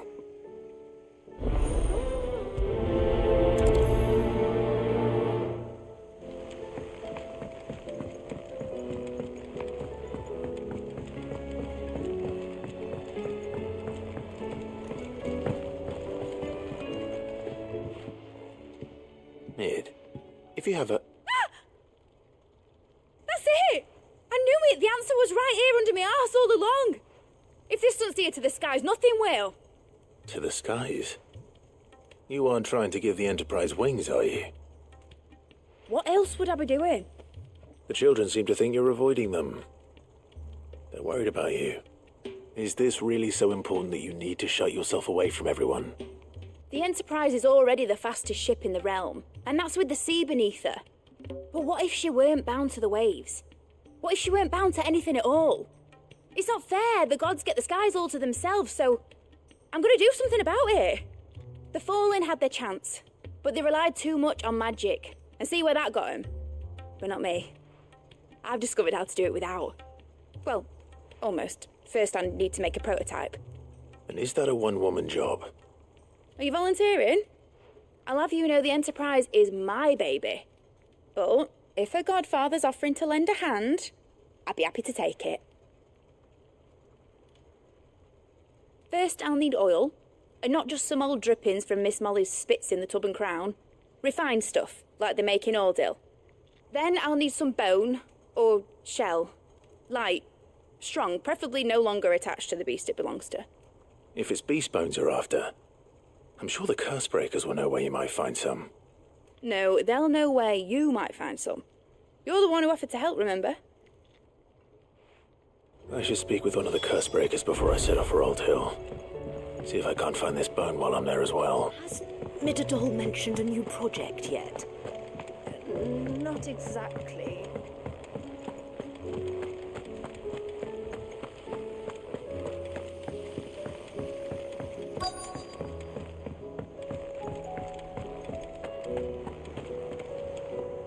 All right, Sid. Come to buy us around, have you? Only if you earn it. Mid needs a piece of light but durable bone for her next project. You've encountered your share of beasts on your travels across the realm. Any ideas? Most bones are the same. Whack 'em hard enough and they'll break. If it's durability you're looking for, shell will serve you better. You know what an adamantus is? I do. And I know to give them a wide berth. Will any old adamantus do? Well, with shells, the older the harder. There's a rumour of an ancient adamantus down in Karava, near Old Bidza, or what's left of the village anyway. But don't expect to make quick work of the bastard. There's a reason it's lived as long as it has. I'll keep that in mind. Thank you.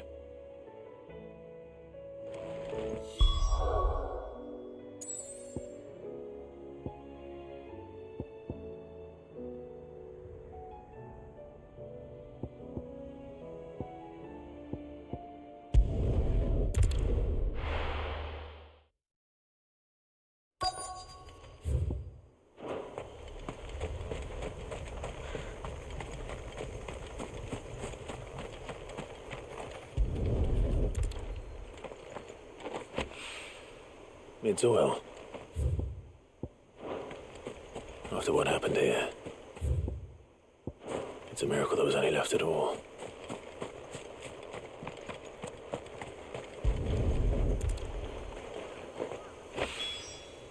This should be enough.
Here we are again. Karava. If you were a tortoise, Doctor, where would you hide?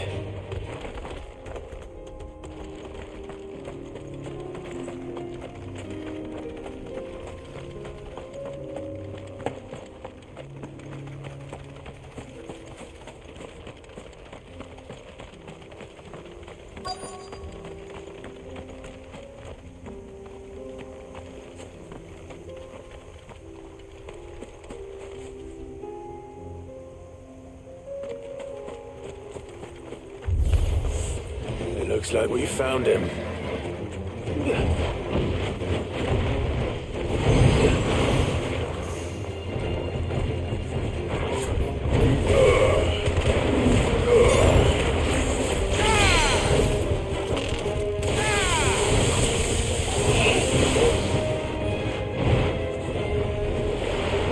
Nice try.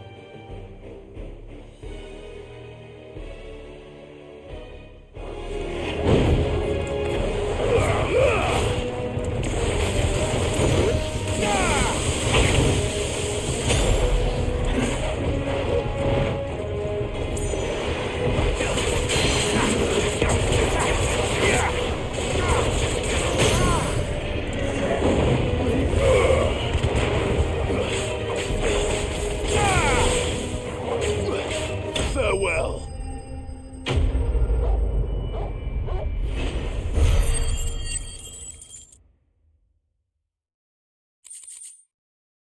I better get these materials to Mid so she can finish her prototype.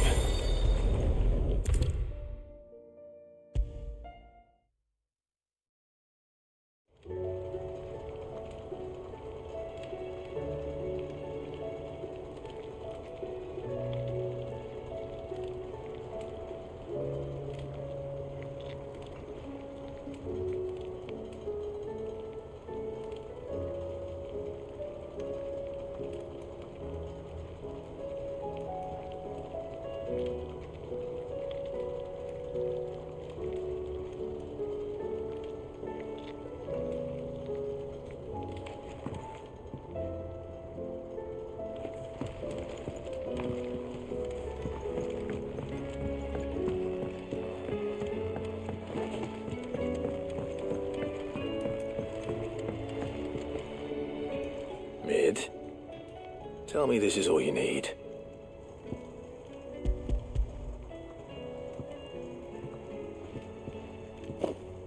Aw, you make it sound like I asked you to save the world or something. Tell me this is all you need. It's most of what I need. After you left, I went over the figures again, and I realised I'd forgotten a 1 and a 0. And a cogwheel. Just a tiny one. Though, that's the problem.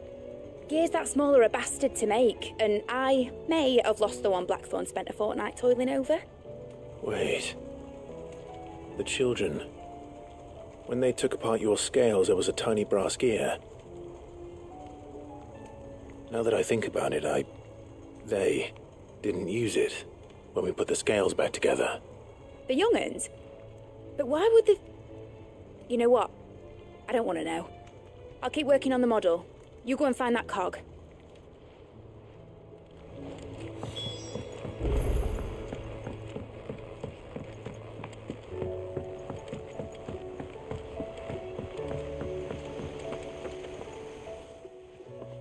Sid!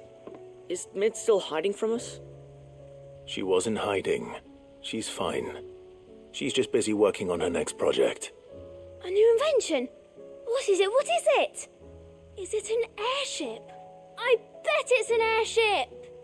Do you think she'll let us help? That just so happens to be why I'm here. She needs something special, something only you three can provide. A brass gear. A tiny one. One that might fit on, say, A set of scales? Oh, the one you forgot! We remember! We saved it, just in case. It's in the bag of bits. Since your lesson, we've been disassembling, then reassembling everything we can find. All the pieces that are left over, we keep under our beds, just in case. That's good to know. Look! I found it!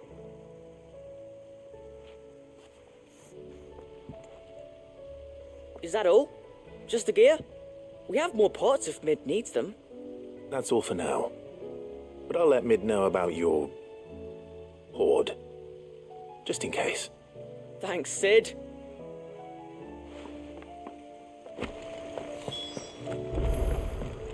Has Midadol mentioned a new project yet? Not exactly. She seems preoccupied. Well, did they have it?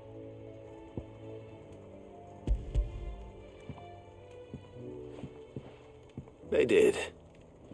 And they kept it somewhere nice and safe. Will it work? Will it work? It's perfect! You're a genius, Clive. What exactly are you going to use it for? Only the most important job of all. The wings aren't going to move on their own. But with the right cog in the right place... well, you just wait and see.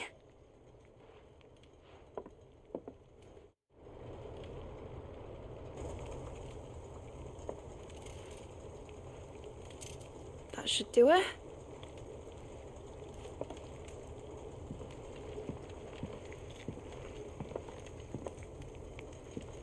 Here goes nothing.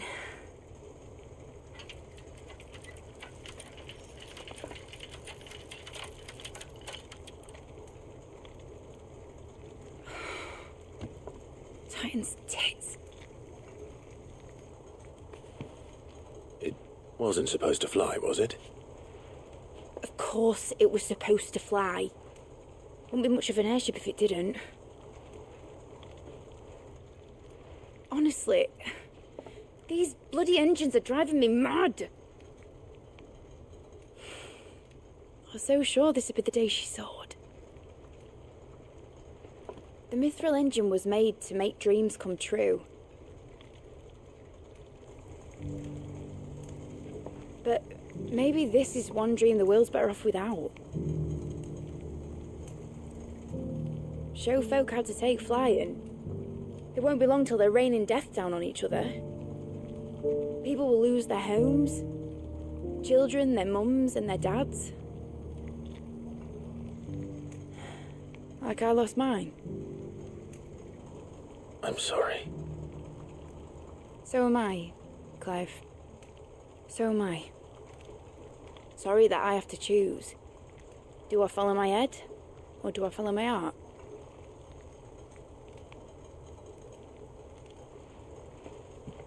Good question.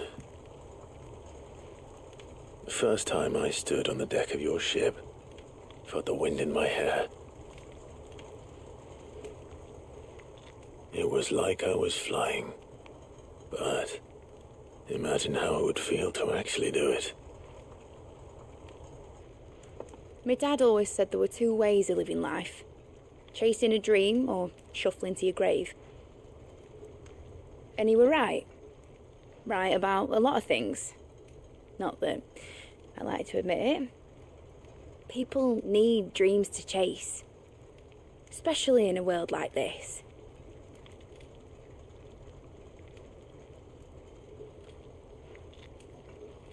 Right.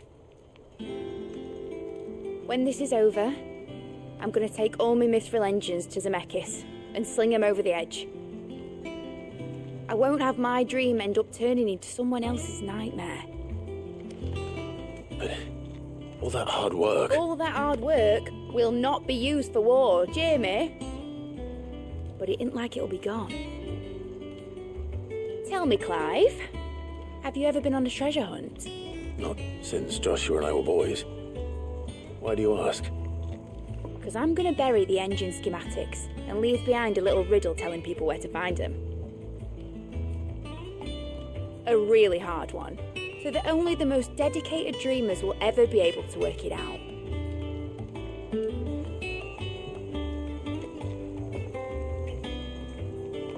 Ooh, I can picture it now. Some daft general squinting at the words with a gormless expression on his mug. Like that one, yeah. Right.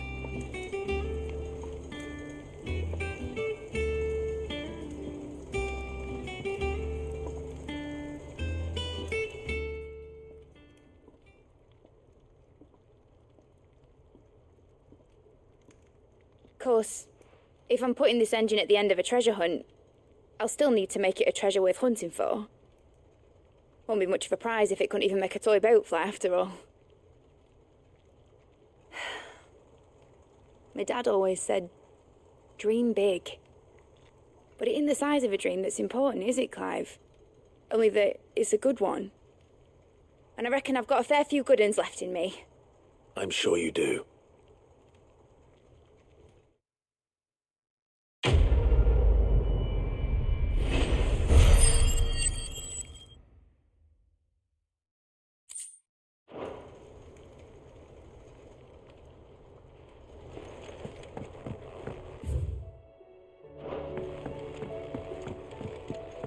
Has Midadol mentioned a new project yet? Not exactly. Seems preoccupied. I will not let them be forgotten. Sid, may I have a moment? Of course. It is an honor to finally speak with you. My name is Herman. I've been with the Cursebreakers for some time now, and I wish to be deployed to Ash. Any assignment will do. No. The lands across the Narrow are too dangerous. I will not send good men and women to risk their lives needlessly. Why would you want to go back? I need to retrieve something. Something important. I was raised in an orphanage. The Badbach Conservatory. Or rather, I was held captive there. It was not a place of nurture. It existed solely to turn bearer children into mindless weapons. We were tortured until we feared no pain. Tormented until our hearts turned to stone, and few ever survived long enough to become tools of the last king. I can't imagine. I lost so many. I can't even remember all their names, but they must be remembered. They cannot fade away, faceless and forgotten. The Institute was run with military precision. Every child measured, every name recorded, every death logged with meticulous care. Sid, allow me to travel to Ash and recover the registry so that my brothers and sisters might live on. You were a good friend, Herman. But the fact remains that Ash is simply too dangerous. Sid, please. Even should it cost me my life. Too dangerous for you, Herman. But not for me. I'll go to Badbach and find the registry. You will? I won't let you risk your life. I don't know how to thank you. You can start by telling me where I'll find this orphanage. Vida Grace. Hidden in a forest, overlooking the plains. All right. I'll see what I can find there. May the mothers guide you.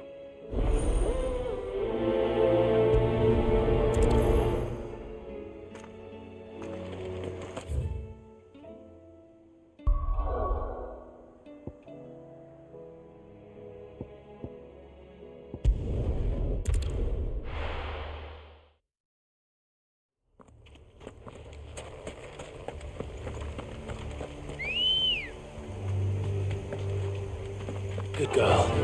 Yeah!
Easy.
I can walk from here.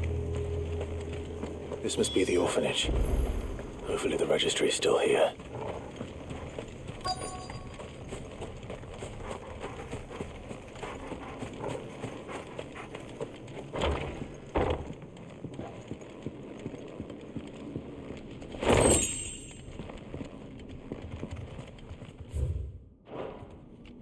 Disposed of. Conditioning. This is nothing short of torture. Herman.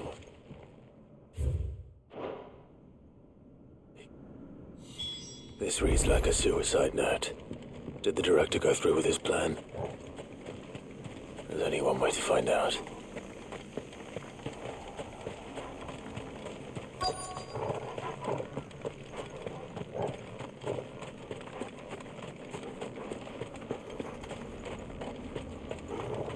A forked white tree. This must be the place.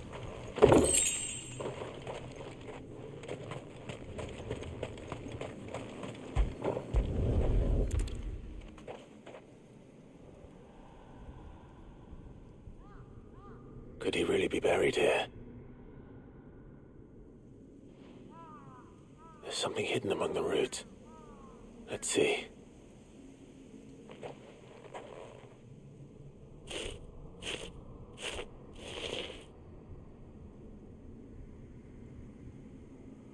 This must be the registry.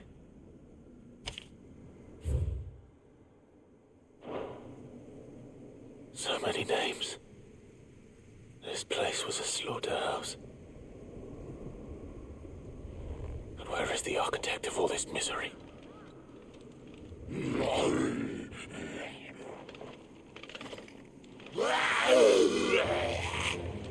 It was only a matter of time, I suppose. This place is cursed.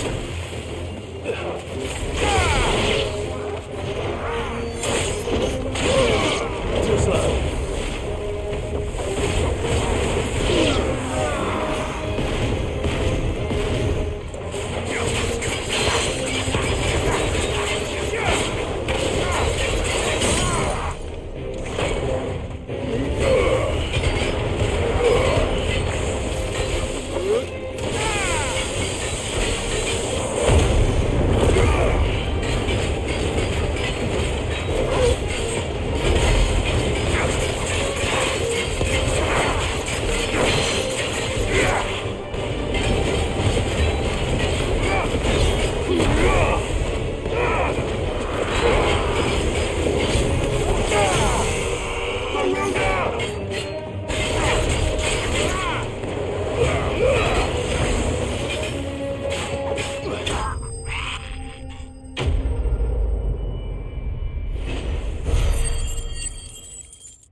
I hear that you traveled to Ash.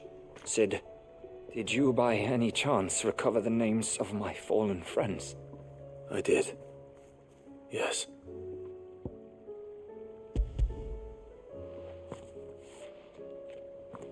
If I may, the bearer registry.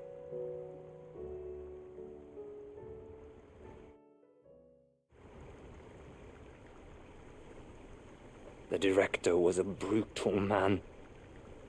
He got no worse than he deserved.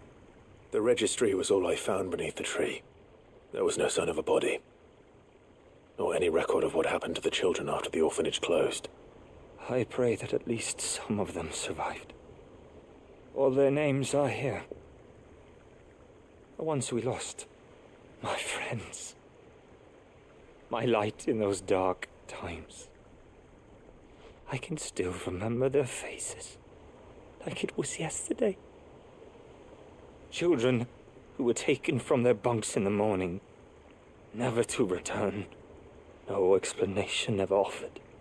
They'd be happy to know that you survived, Herman. But why did I make it out alive, when so many others died in that awful place? It's not your fault.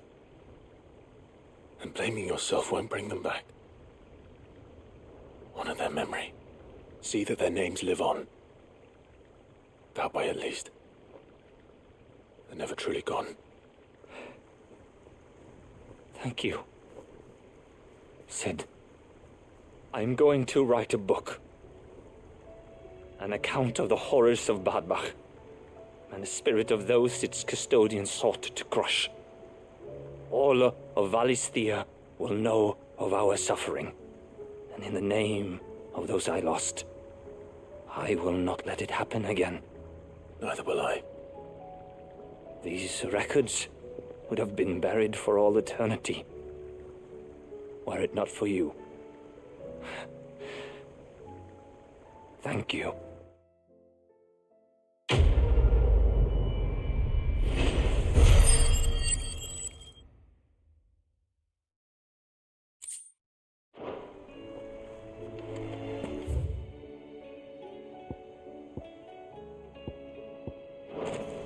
Do you suppose it's magic keeping the thing afloat?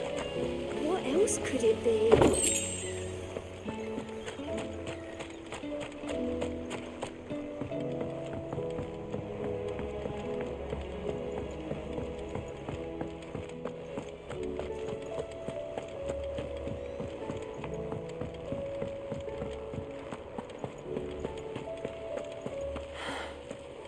All this time, my heart has wandered hither and thither in search of the perfect companion. When all along he was here, standing right beside me.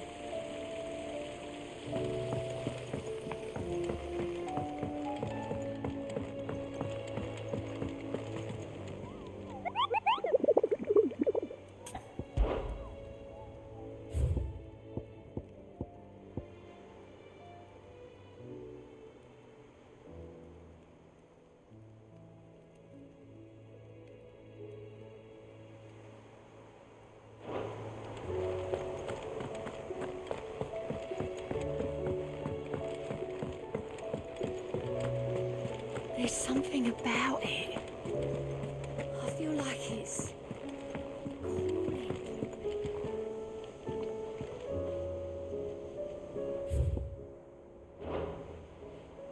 Ah, Clive.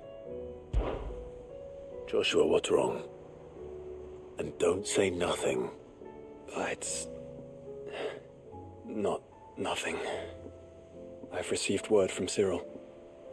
The Undying have found Father's will, or something akin to it. His will? How? And where? In the crypt beneath Rosalith Castle. After Kupka was kind enough to drive out the Imperials, the Undying took the opportunity to recover what relics of the Duchy yet remained. And in the process of doing so, they found a letter from Father. I'm surprised anything survived down there. Cyril asked that I join him in Tabor at my convenience. I have been meaning to go Would you join me? Of course. I want to know what's in that letter as much as you do. Very well. I am ready to leave when you are.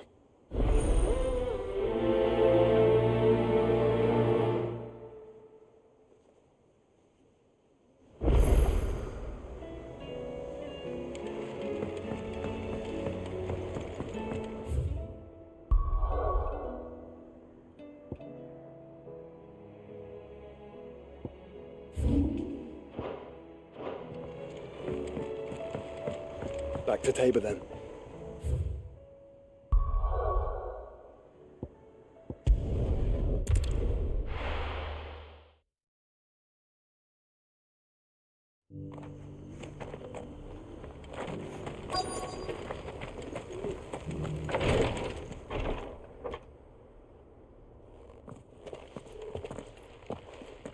Your Grace, my lord, I trust your journey was not overly onerous.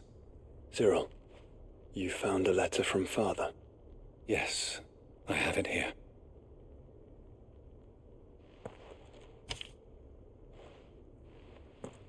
If you would do us the honor, my lord.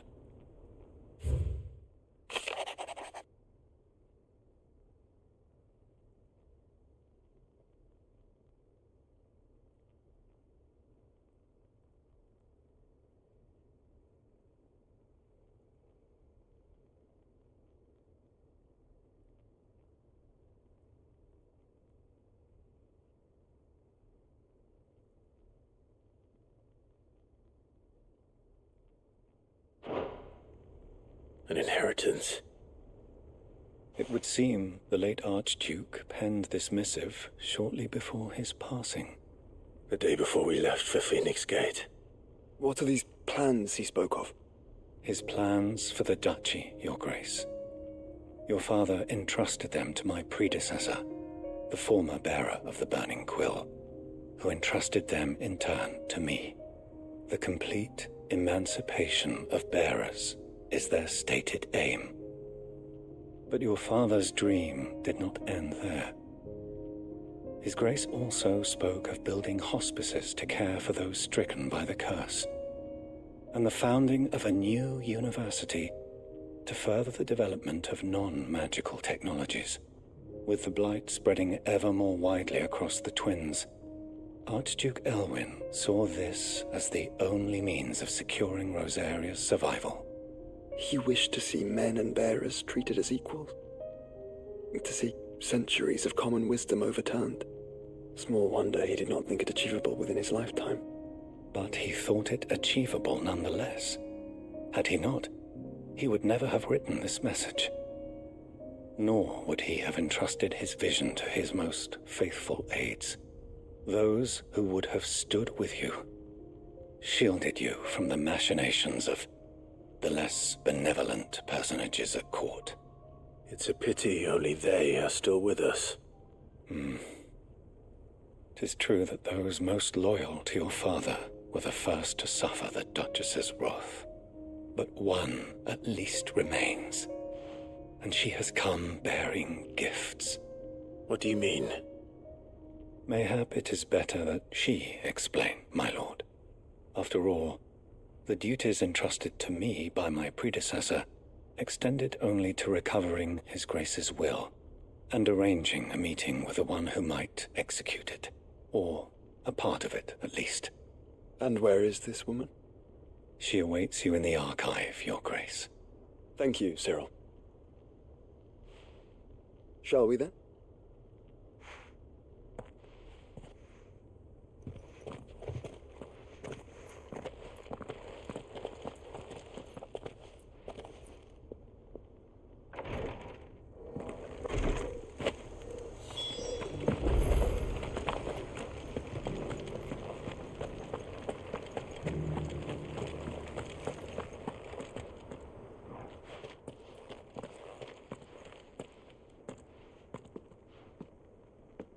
My lord, your grace. I hardly recognize you. I am Goditha, retainer of House Rosfield, loyal servant to the Phoenix and his shields. Your father, the Archduke Elwyn, entrusted me with the delivery of a gift. I only hope you can forgive my tardiness in bringing it to you. Lift up your head, Lady Goditha. You have our gratitude for your service to our house and to our father. I merely did my duty, as any proud Rosarian would. My lady, perhaps you could explain a little more? What exactly is the gift you bring? As I'm sure you know, it has long been the custom for the children of House Rosfield to be presented with certain keepsakes upon their coming of age. Indeed it has. Our father often spoke of the day when our turn would come. And had he lived to see it, he would have presented you with the treasures I bear. Matching armbands for you both. Alas, he did not live. Indeed, he was taken from us even before they could be completed. He had intended to claim the Heartstone with which each armband was to be finished himself, but it was not to be. And his gifts remain incomplete. I see. It saddens me to bring them before you, as they are. It was your father's wish that you be presented with the finished articles, not these works in progress. But with his grace long since gone, and the stone left unclaimed, I had little choice. You are grown men now, and his house is yours. And while I would not presume to insist upon your claiming the Heartstone in his stead, I know that nothing would have pleased him more than for you to do so. Thank you, Lady Goditha. What say you, Clive? What else? Of course, my lady. May our father's will be done. Oh, I am much obliged. Do you know where we might find this Heartstone, my lady? I do. Though it may be a matter of a good deal more than simply happening upon it. It is found in the bellies of elder griffins, you see. We do at least know where to find one. A certain specimen has made its nest in Titan's Wake, not far from here. A certain specimen? You are most perceptive, Your Grace. In answer to your unspoken question, yes. In fact, this is the very same beast your father meant to slay. I have been tracking its movements since you were but a boy. Were you to slay it in his stead, as men of House Rosfield, it would surely make your father proud. What say you, Joshua? What else?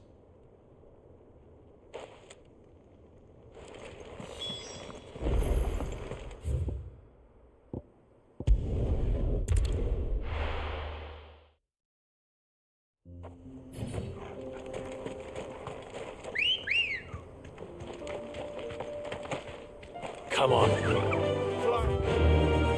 Rosia.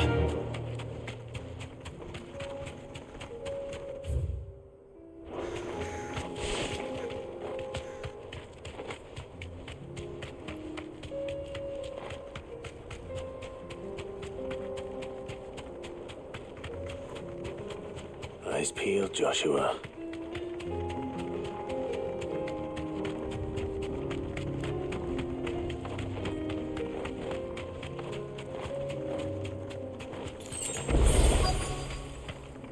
You deserve a rest.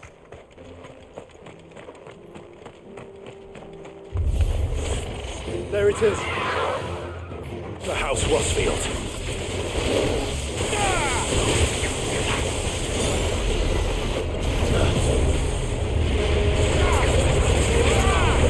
Slow.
Heartstone.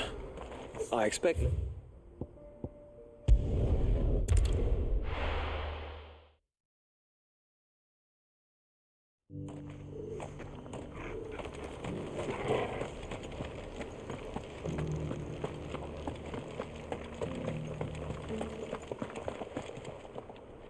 Oh, thank the Founder you were safe. The Griffin is slain then? And the Heartstone claimed.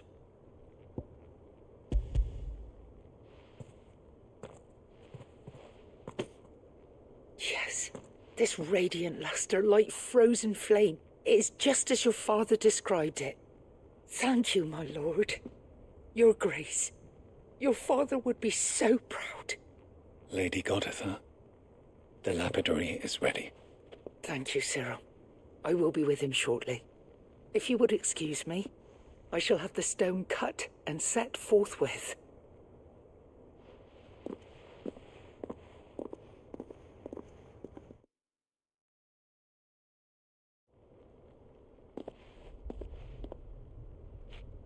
The armbands are complete. Pray, take them. They are yours, after all. Heartstone is harder and more enduring than garnet, or even ruby. It symbolizes unwavering will and devotion, and the graven vines encircling the stone represent the unbreakable bonds between you. It's a message. Father knew we had enemies both inside and outside the duchy. Enemies who would thwart his vision. Only with unwavering devotion would it ever be realized. And only if we stood together, as Phoenix and Shield, as brothers in arms. Only then might those enemies be overcome. Indeed. His Grace knew the enormity of the task he would entrust to you, his heirs. But this was more than just a message. It was a promise. That he would always be with you. Thank you, Lady Goditha, for remaining the steadfast custodian of our father's will. Forgive me, my lady, but there is something I don't quite understand. The Undying told me that after Father died, Mother claimed all of the ducal treasures for her own. Even if the armbands were incomplete, she would surely not have overlooked them. So, how were you able to keep them from her? Because I was the keeper of the vault. Though I was but a lowly servant, your father spoke to me of his intentions for the bands, of the deep love he had for both of you, and his hopes for your future. In the days before the disaster at Phoenix Gate, I discovered that the Duchess had ordered her jewellery be sent away from the castle. It was then that I knew she meant to betray us. I tried to warn your father, but it was too late. When word of the fire reached Rosalith, I knew my time was short. So I took up the armbands and I fled into the night.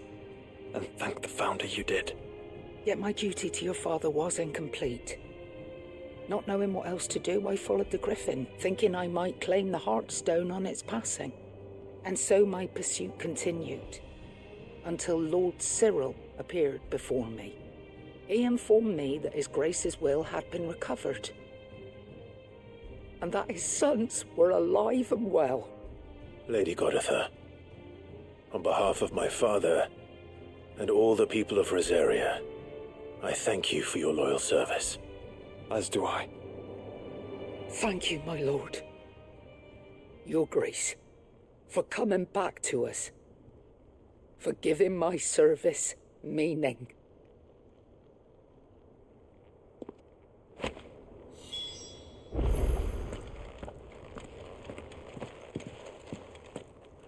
The bands suit you well. It must be gratifying to finally receive the inheritance that was denied you for so long. It is. And we thank you for the part you played, Cyril. If you would permit me to play my part a little longer, might I suggest that you make your way to your father's memorial atop Hawk's Cry Cliff? Let him see that you have received his blessing, and that his vision lives on in you. I suppose it would be churlish not to. What do you say, Clive? Shall we pay Father a visit? I think we should. I was hoping to be able to offer him my thanks. before we left for Origin. Your father's helm is enshrined there. It has been since the day we recovered it from Phoenix Gate. I prithee claim it, for it too is a part of your inheritance, and I do not doubt that your father would prefer it in your hands than perched upon some lonely rock. Thank you, Cyril.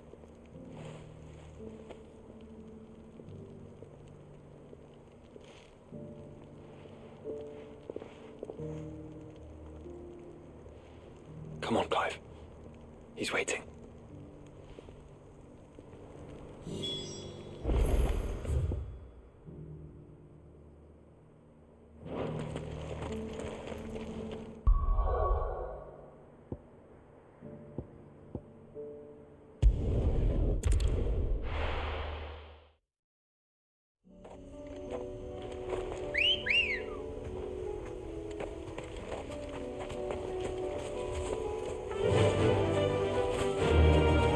Unwavering will and an unbreakable bond.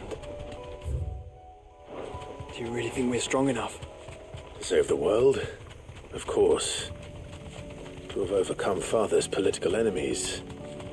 Of that I'm less certain. Especially knowing what we know now. What Mother was truly capable of. But perhaps these bands would have helped. Knowing he was with us would have made all the difference. It's just back there.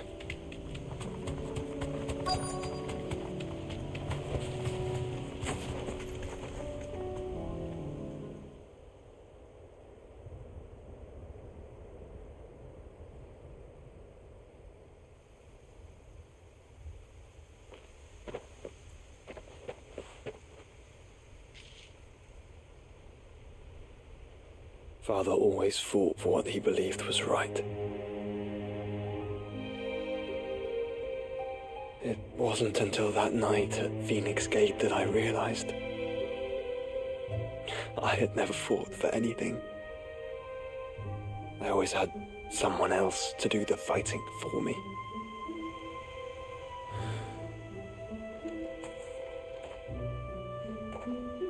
No matter how fate conspired against him, he never lost heart, never looked back, never stopped fighting. To me, he was the greatest of men. And I've been trying to live up to his ideals ever since.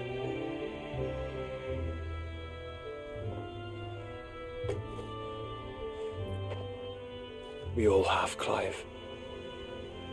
We all have. And we'll keep trying. Because that's what he would have wanted. What he would have done himself. Even if it meant standing against the very gods in the heavens. I shall be borrowing this, Father, if I may. That you might watch over us as we follow in your footsteps.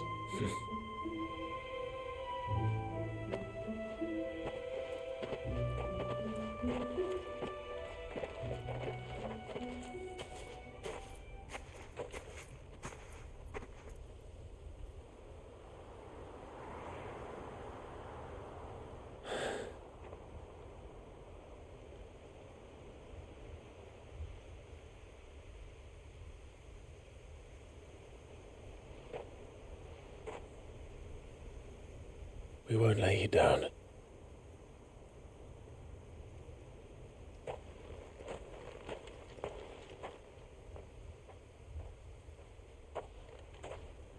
Onward then.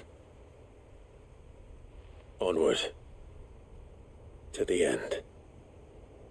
And to a new beginning.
You alright? Something troubling you? No more than usual. It's just... Eda's baby will be coming soon, and I wanted to make something for it. I'm sure she'd like that. Back in the north, families would always make gifts when a bairn was on the way. Yeah, I'll let the little tykes know they were welcome in their new homes, like. So, what's the problem? Well, the problem is that Eda's due any day now, and I don't know if I'll be ready in time. Is there anything I can do to help? You know, there just might be. All right then. What exactly are we making? A good luck charm. But not just any good luck charm. Not just any. No. One made from the feather of a silver chocobo. There's naught luckier in all the realm, or so we used to say back home anyway. Thing is, they're hard to come by. Had Otto and Karen check with their suppliers, but nothing. I'd try and track one down myself, only... Only the big day is fast approaching. And that's all you need, a feather. That or the bird whose horse it's attached to, aye. I was gonna start by asking around with travelling traders plying the northern borders. Well, there's no shortage of those passing through Martha's. I think I might make that my first port of call. I'll let you know if I find anything. You're a good friend, Clive. I won't forget this.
Let's hope one of the merchants here has what Gavney.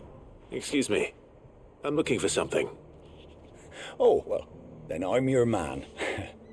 A silver chocobo feather. Oh, or maybe not. Though you're not the first to mention the bird around here. There was a man stopped by the rest not long ago claiming he was attacked by a silver chocobo near some gad hovel not far from Eastpool. Most took him for a braggart and a liar, but who knows? Perhaps there was some truth to his tale. We'll see. Thank you.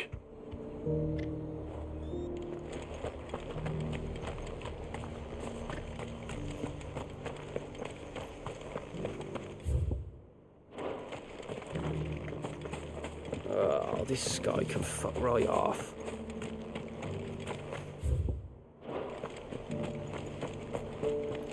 We've got a few rooms going spare now. You want a bed for the night? You speak to Martha. Just because the heavens have gone to wreck and ruin, it don't mean we have to. Now, let's get this... How do, traveller? You've the look of a man who could do with a new whetstone. Or perhaps a bawdy etching of the Vicereine. Maybe another time. I'm looking for a silver chocobo feather. If that's the case, rumours are all you're likely to find. No one has seen a silver chocobo for years. Word is they were all hunted for their feathers. Some northern nonsense about bringing good luck. Didn't bring them much, nor their bows. If any are still out there, I reckon they'll be doing their damnedest not to be discovered. You're probably right. Thank you anyway. I've got greens of all shapes and sizes. Colours too. Are you? Mostly Come green on though. inside. I'll introduce you to Martha. It doesn't still hurt, does it? Oh, 1,000 Akashic jaws couldn't hurt me. I'm a son of Rosaria, after all.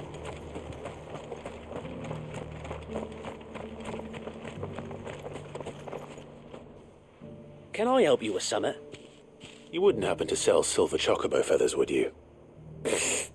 I deal in fruit, not fancies. But if it's fancies you're after, I suggest you try Rhiannon's ride. Was a silver chocobo seen there? Oh, yes. If you believe the ravings of a madman. It wouldn't be the first time. A silver chocobo sighted in the hills near Rhiannon's ride. It sounds almost too good to be true. But since I'm already here... Run like the wind.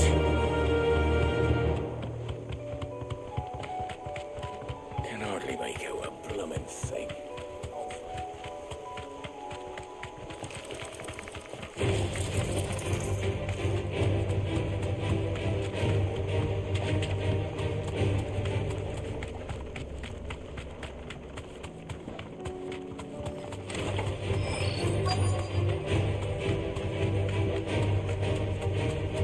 Tracks. They're not left by bandits for a change.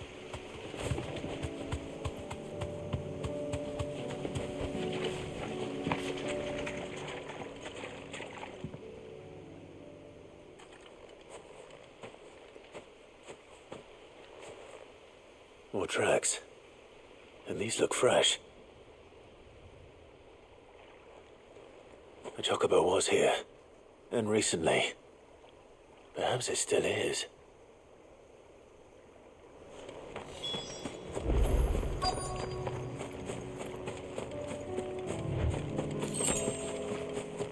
I don't hear anything.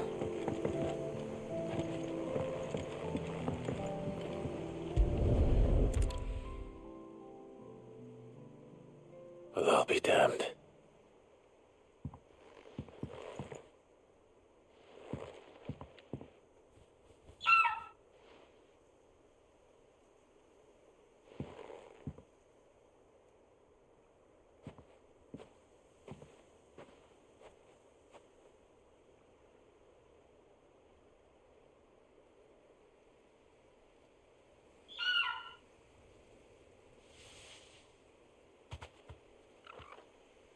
It's all right. I'm not going to hurt you.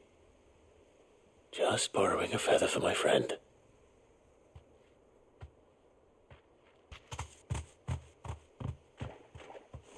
Thank you. Let's get this back to Gav before they change their minds.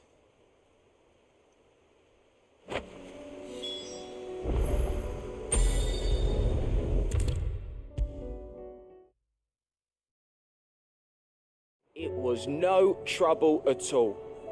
Still. Clive, you're back. How'd you get on? Any luck? Any luck, you say?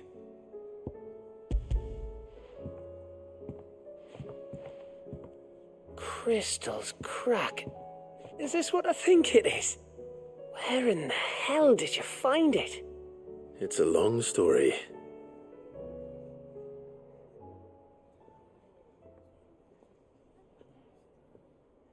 Right there on the road to Eastpool. Who'd have thought it? Everything up there's been abandoned for years. The empty cabin made for the perfect shelter. Though I fear my presence may have forced the poor creatures to look elsewhere. Don't blame yourself, Clive. The Blight's right on Eastpool's doorstep. They'd have had to move on before long, even if you hadn't have turned up. They'll find a new home. Trust me. After all, that's what us endangered animals do. Anyway, what matters is, you managed to nick us one of their quills before they could run off. And now all that's left is to fix it to the carving. I didn't know you could carve. Reckon there's a lot you don't know about me. Like the fact I'm as good with a whittling knife as I am with a sword. And that bone Ember gave me's a dream to work with. What did you say it was from again? An Avis? But it weren't your Avis, Sid. I slew one of my own at last. So all those long nights in the pit finally bore fruit. I'm proud of you, Ember. Don't speak too soon. I ain't done my trial yet. There we go.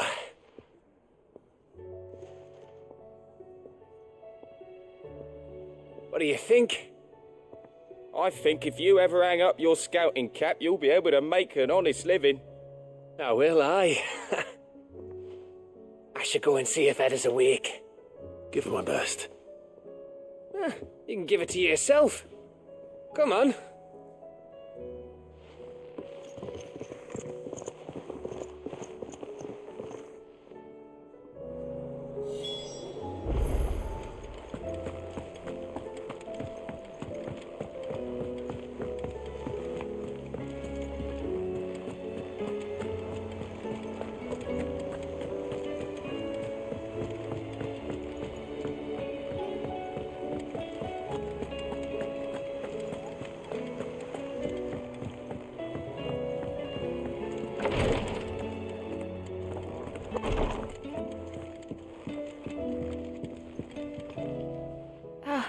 Me lords.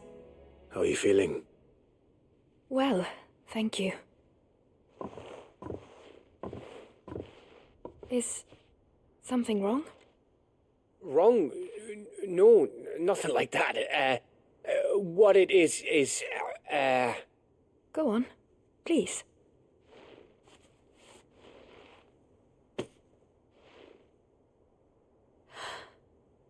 It's beautiful. Did you make it? We did. It's from all of us here at the Hideaway. Your new family, like. It's a good luck charm. We may come up north when a band's on the way. I mean a baby. To let him know that they're part of the family too. Oh, I hope you like it. I don't know what to say. I thank you, me lords, for everything. If there's anything you need, just let us know. I will. Clive, fancy a swift off? I'm thirsty. I could be convinced.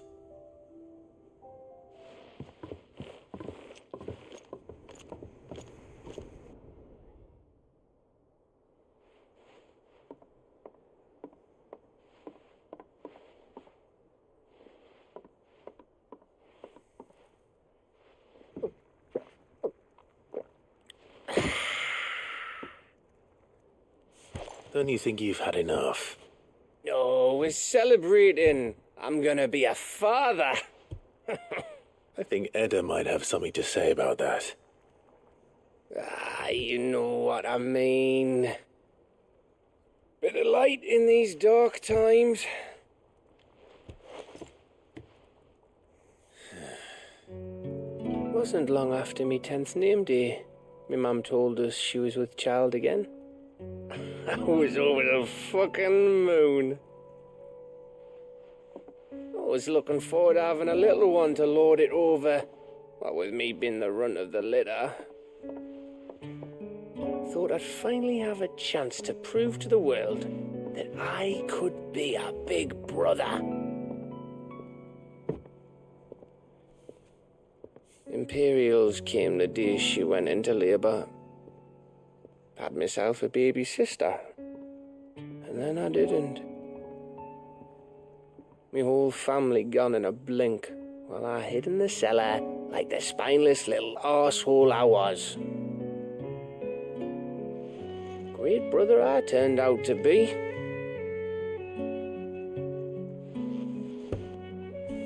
I'll never be a leader. And I'll never be a hero. I'm just a daft little dog who comes running when his master calls. I'll rather be like you, or Sid, or Jill, or even Torgal. Have you finished? Maybe.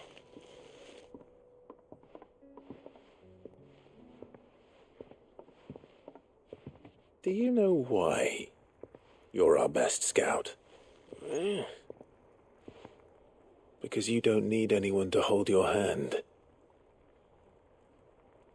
Without your resourcefulness, your courage, your determination, I don't know where we'd be. Maybe hanging off a cliff like, That was only the once. Exactly. You learned from it. And here you are after Founder knows how many missions, stronger for everyone. And let's not forget Rosalith.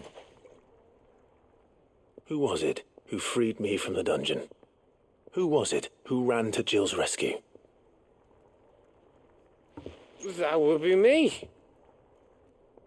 Because you're our brother, Gav. My brother.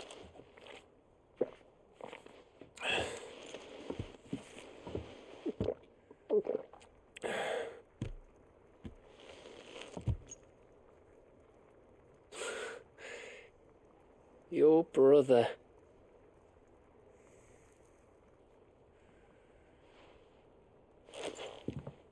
Which means that when the time comes, I get your room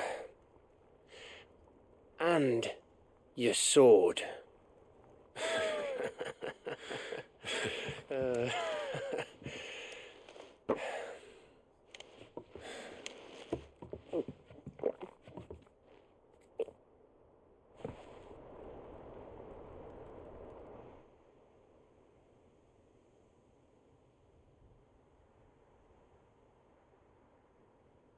I may have had one too many. You may have had 10 too many. I said I was thirsty. Better get back to work anyway, after I walk this off. Clive? What is it? Thanks for, you know. I know.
Clive, my boy! Rutherford informs me that we owe you our thanks. Hadn't intended for you to get involved, but such are the times we live in, huh?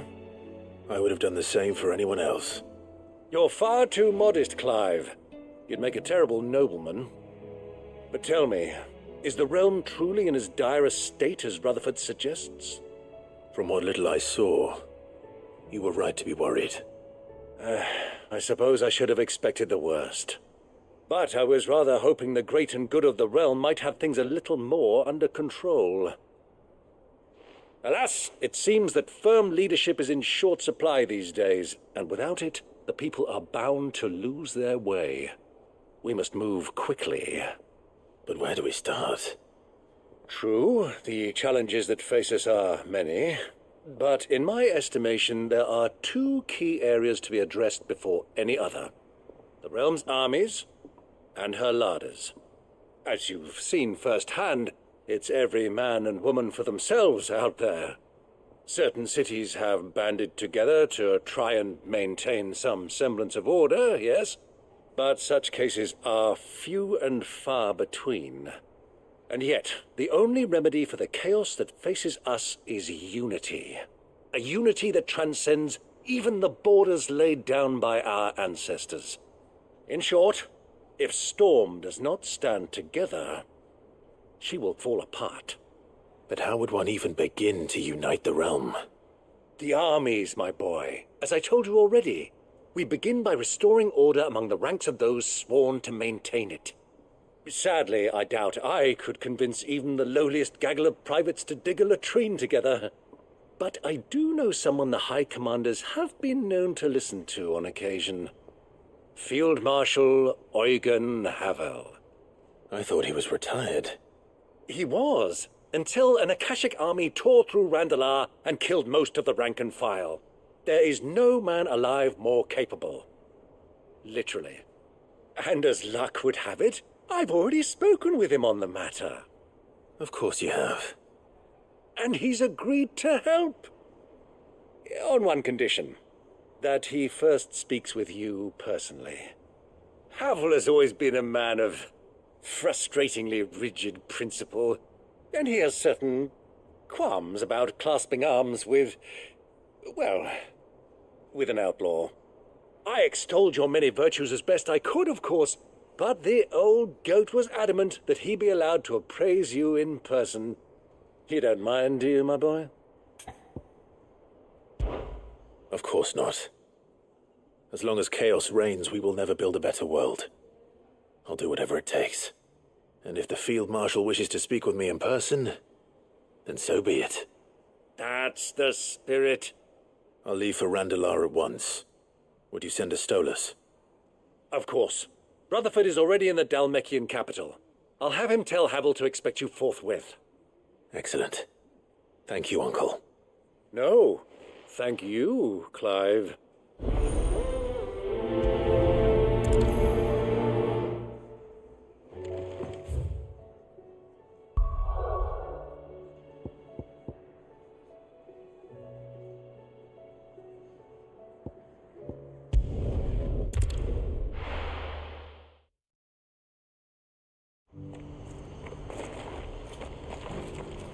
Do you see that too?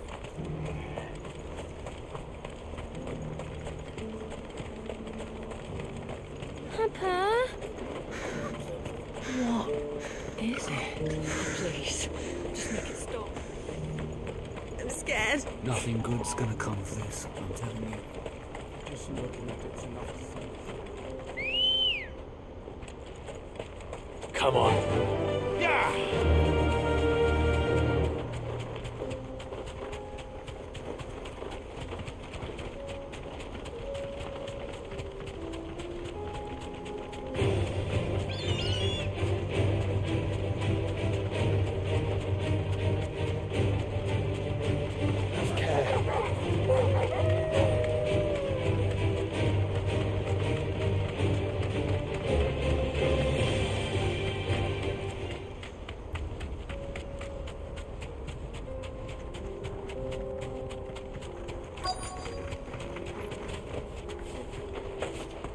Can't be Rutherford, can it?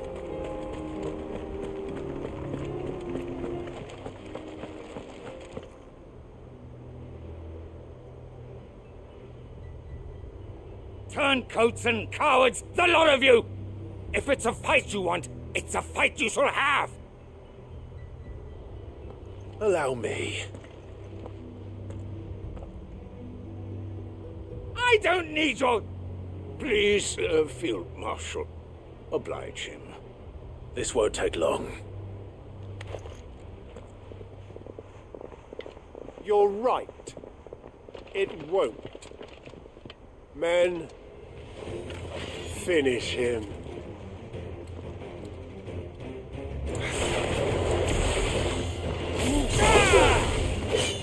Fire and flame!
A little longer than I'd have liked.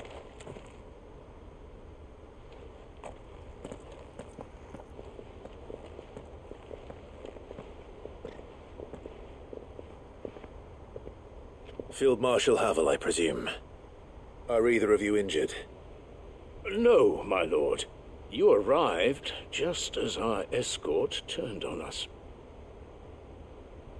Fucking traitors. I'd heard reports of soldiers in the outlying regions abandoning the oaths they swore. But I hadn't thought the corruption had reached so close to the heart of the Republic. It's a fucking disgrace. Your interfering old bastard of an uncle tried to warn me, of course. My lord Marquis, or is Sid the Outlaw more to your liking? Call me what you want.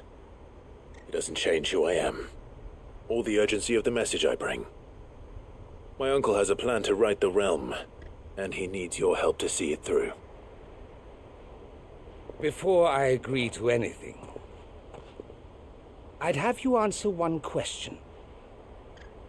What do you stand to gain from all this? I won't deny that I might benefit from further chaos. But I seek a new beginning for all of us. And while the choices I've made may not always have been the right ones, I know I made them for the right reasons. For so long, so many of us have been told how we could live, how we could die, when it should have been our decision all along. Now we have a chance to put things right. But in order to take it, we must stand together, even if it be beside those with whom we don't see eye to eye.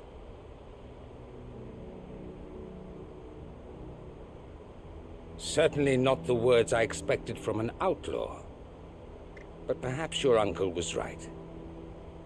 You are no ordinary outlaw. I'll never hear the end of this. All right. I'll start by ordering my most trusted guard to bring the Dalmekian fringes under control. Next, I'll make contact with my counterparts in the Imperial Army and see if I can't convince them to try and restore order in their own territory. Thank you, Field Marshal. But they are not the only ones we will need to convince. What do you mean? I don't doubt that I can bully some sense into a few generals, but those they answer to require a different kind of persuasion. And when it comes to honeyed words, well, we will need an envoy, one who can court even the most stubborn of statesmen. You, perhaps. I'm flattered, but I'm no diplomat either. And I have other problems to attend to. What we need is a skilled arbitrator. And I may know just the person. Is that so? And would he happen to be an outlaw too? Of a different kind, perhaps. Well, beggars can't be choosers. I suppose we'll all have to find a little of the outlaw in ourselves if we're to make it through this. Very well. Send your man to me right away. I shall.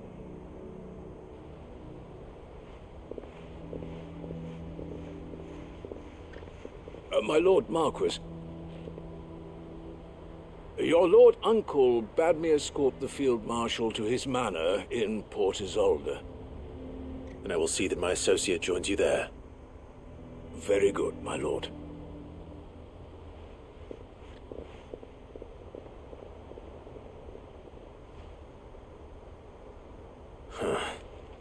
An envoy. I'm not sure I'm the man to talk anyone round. I can barely convince my brother to take his medicine. No. This is a job for someone with experience. Someone like Quentin. I hope I can convince him at least.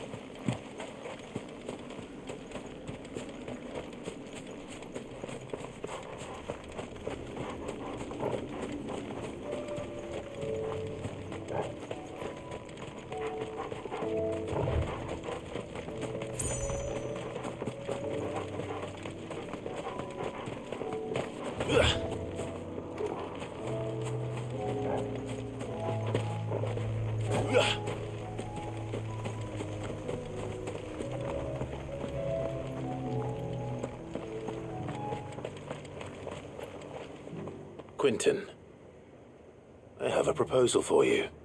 Do you now? Something tells me you'll be asking more of me than a cask of Gotand gold. Go on then. Propose.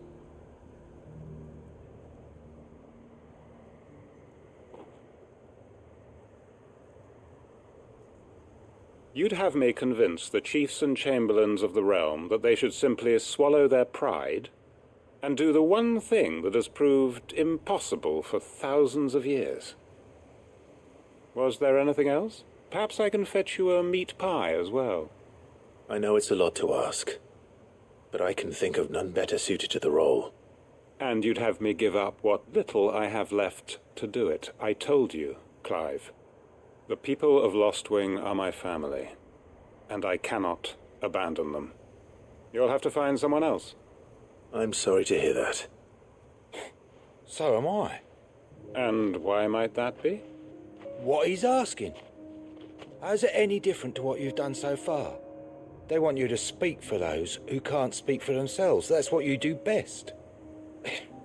If it's the vineyard you're worried about, we'll see that the grapes are picked and the tons filled. You know we will. It's not that. Then what is it? You said yourself we're family. Don't you trust us? You know that's not what I'm... Then what are you saying? That only we are worth saving? Why turn your back on everyone else? You convinced us we could build new lives for ourselves, and if you can do that, who's to say you couldn't convince the entire realm? A stirring argument. I fear that any rejoinder I make might fall somewhat flat by comparison. So you'll join us? Where do you need me? Field Marshal Havel will want to speak with you in person. He's currently in Port Isolde. I can arrange for a party of Cursebreakers to accompany you there. That would be very much appreciated. I hear the roads are far from safe these days. Hopefully not for long. My uncle will want to know that his plan is taking shape.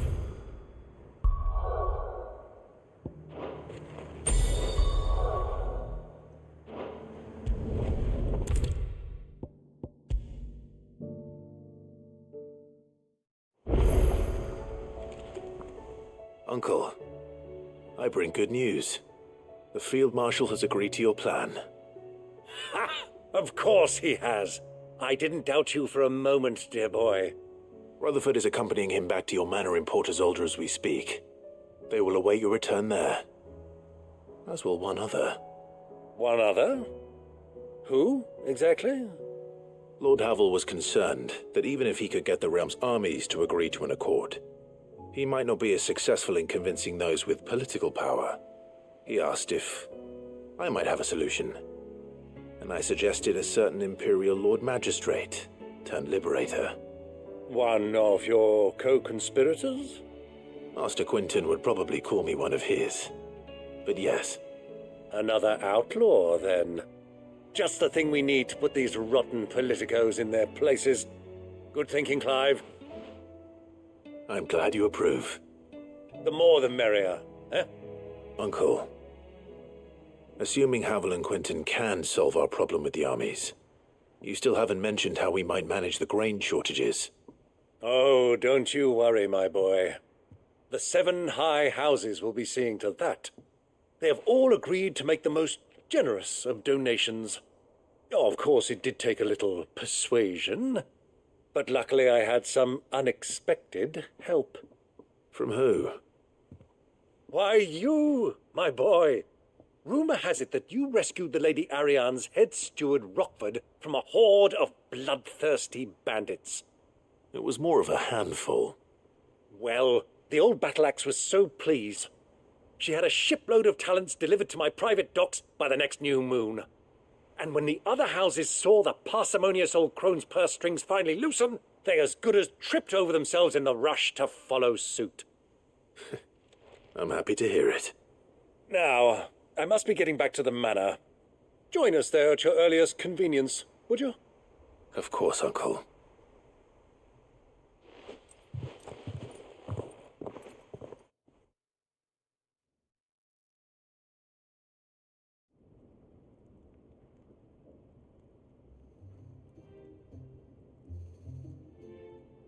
And how, pray tell, will we get that grain to the capital if the roads are still overrun with akashic? You find another bloody road. I only have so many men, and I'm not about to send them headlong into an ether flood. That is, unless you'd have them turn as well. Well, I'd certainly eat less. Says the man with a belly bigger than a band of curls. My soldiers actually need their rations. Without any food to keep them going, they'll be dead even before you've sent them on your fool's errand. If I may, gentlemen, perhaps I might suggest an alternative approach. Though supply routes are indeed disrupted, there is no shortage of ships. Indeed, they bob away in every bay from here to Randalar, awaiting a safe haven. Allow them to make port and fill their bellies full of grain. And once those who crowd the cities are fed, ferry the displaced back to the countryside to work the fallow fields. But I'm sure that you wish to continue your discussion. Forgive the interruption. Two such firm friends as yourselves need no help from the likes of me. Rutherford spoke fondly of the great bond between you. Us? Friends? I can't stand the man! Clive, I'm beginning to question the quality of the company you keep.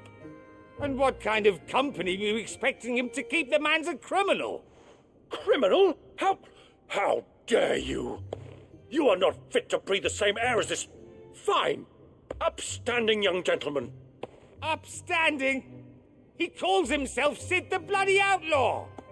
Once more unto the breach.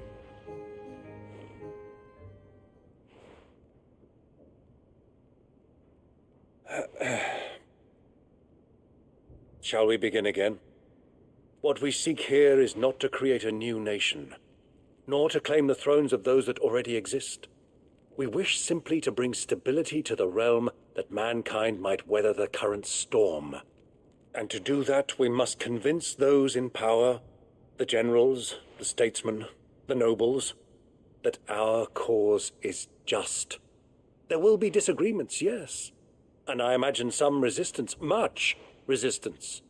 But we cannot let that deter us. If we show them the path, show them that we walk it ourselves, then I am confident they will follow. The fate of the world lies in my nephew's hands, but the well-being of her people lies in ours. And we must not squander the chance that Clive has given us. Uncle Byron, Now, with that settled, let's move on to the signing of the Accord. For what great moment in history hasn't been accompanied by a little ceremony?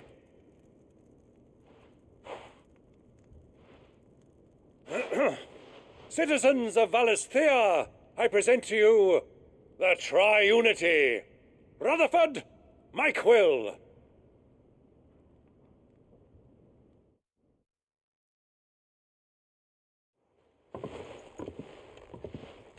Well, my boy, the stage is set. That it is. This is the role you were born for.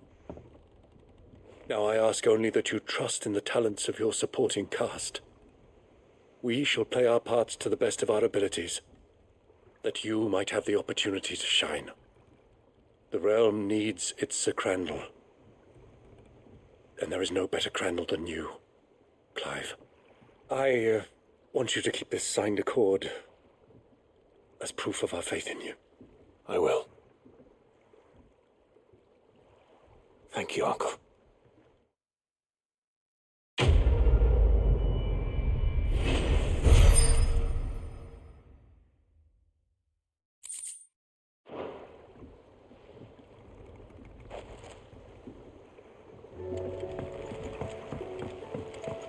What do you think that thing is? And how the hell is Sid gonna deal with that?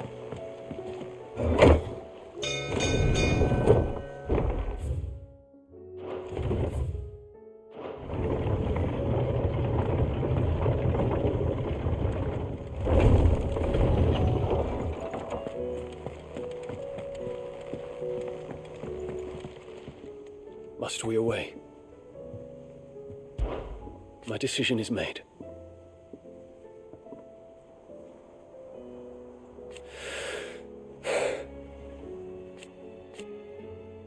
You said it yourself. He must. He must. I await your word.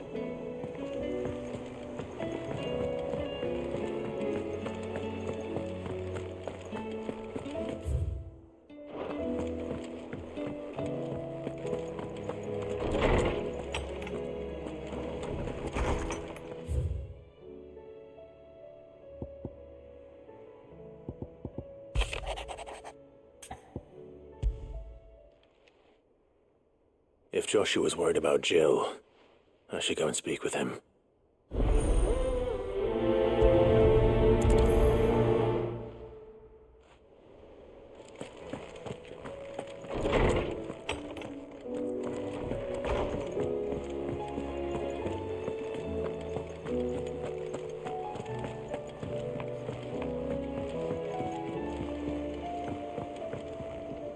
Joshua, I read your message. You're right. Jill is different. I don't think I'd realized how different, but since we returned from Drake's spine, I've felt it more and more. I suppose it's not hard to imagine why. She doesn't think she belongs anymore. And that's why we need to remind her she is still one of us. To let her know that we still need her, now more than ever. That you still need her. But how to do that? When last we were truly close, we were but children. Of course. Do you remember the time we accompanied Father on his annual tour of the Duchy? And Jill and I broke from the procession to ride up Man's Hill. To see the snow daisies, I remember. It was the first time Father had allowed us to join him. And when he realized you were missing, he had the entire retinue down to the pot boys combing the countryside. In the rain. A thunderstorm forced us to take refuge in a grove of oaks before we'd even made it halfway there.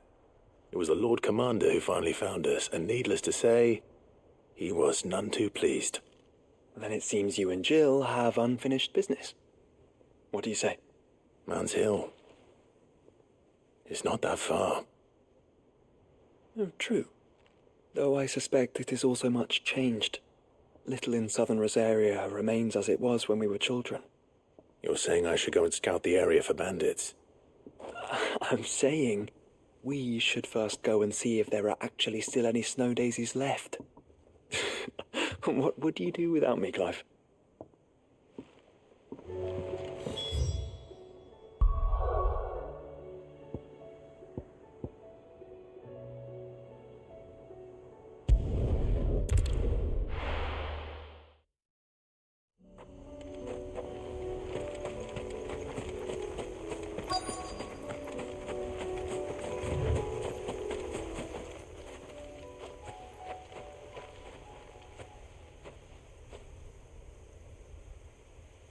This is the place, but...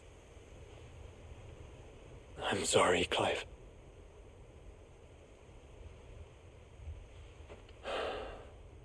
Has nowhere been spared. What do we do now?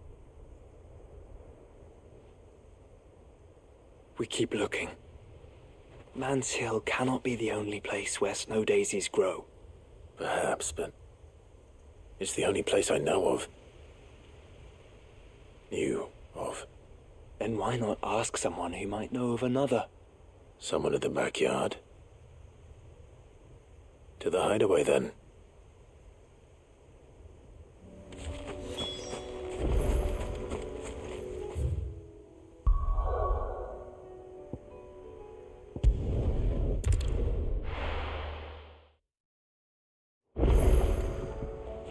Let's hope one of the gardeners knows where to find snow daisies.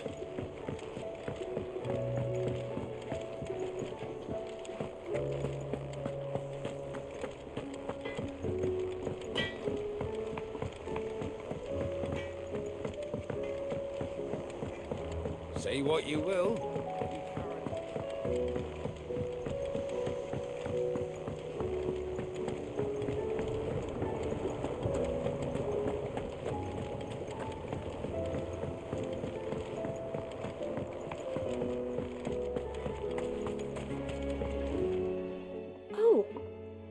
What brings you down from the heavens, Sid?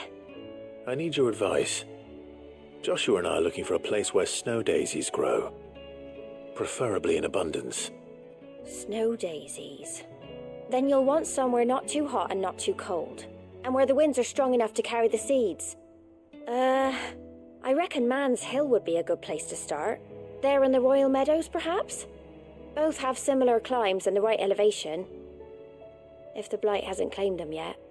Right. Thank you. Did you learn where we might find our flowers? The gardener here mentioned the Royal Meadows in Sambrek. Ah, the fields beyond Northreach. Well, if that's the case, then Yote was right. I recalled that she kept the record of our travels, you see. So I asked her if she'd perhaps noted anywhere that snow daisies grew, and she mentioned Oilefeist Bay. Whose shores border the meadows. Off we go then.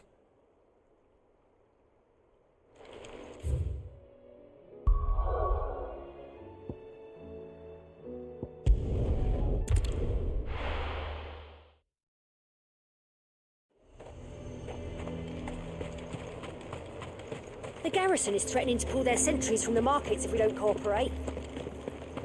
I would speak with this duke. Saw the captain just now. Wasn't wearing his uniform.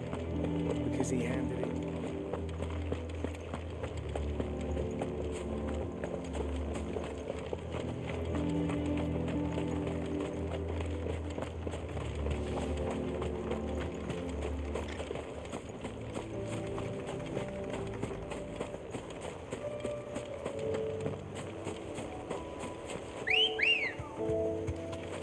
Let's go. Run like the wind.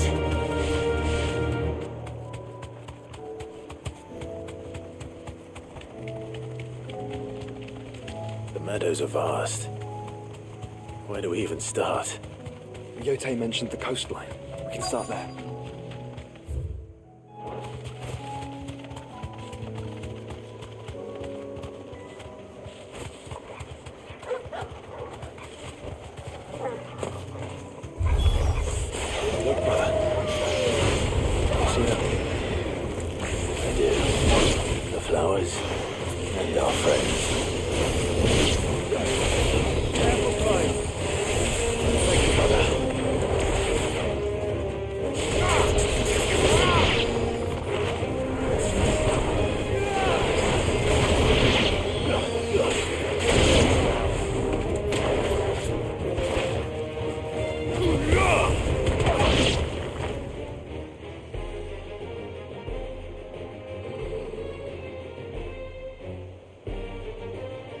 What do you see, boy?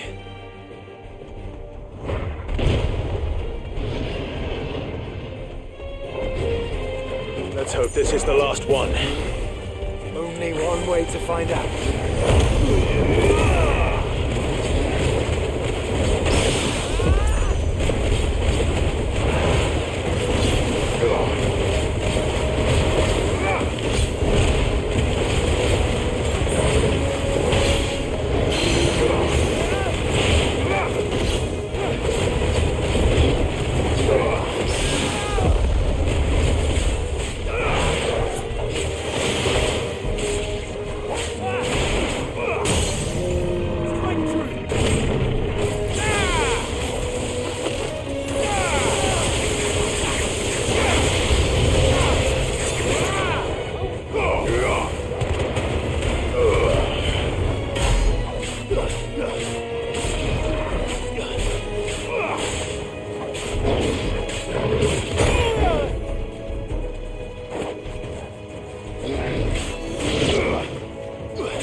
That was harder than I expected.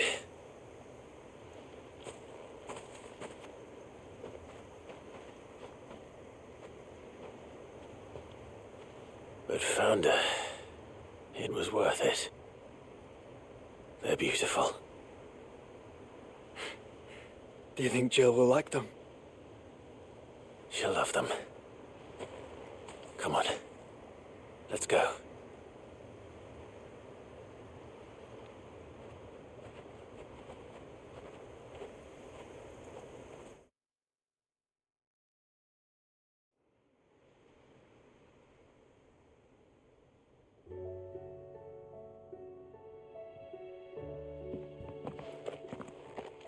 It appears my work is done. The rest, as they say, is up to you. Well, you and the skies. We wouldn't want another thunderstorm now, would we?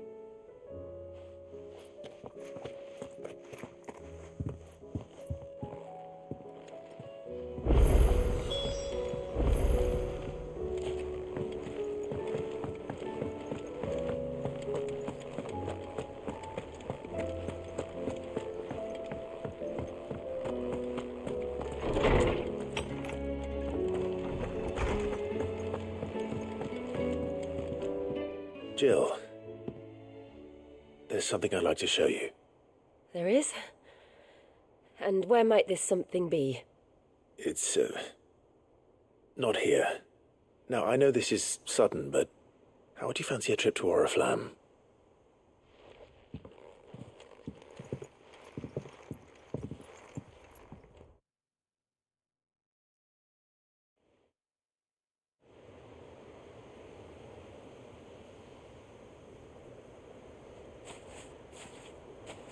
There are so many.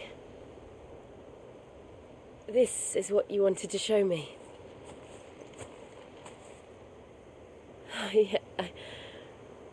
I don't know what to say.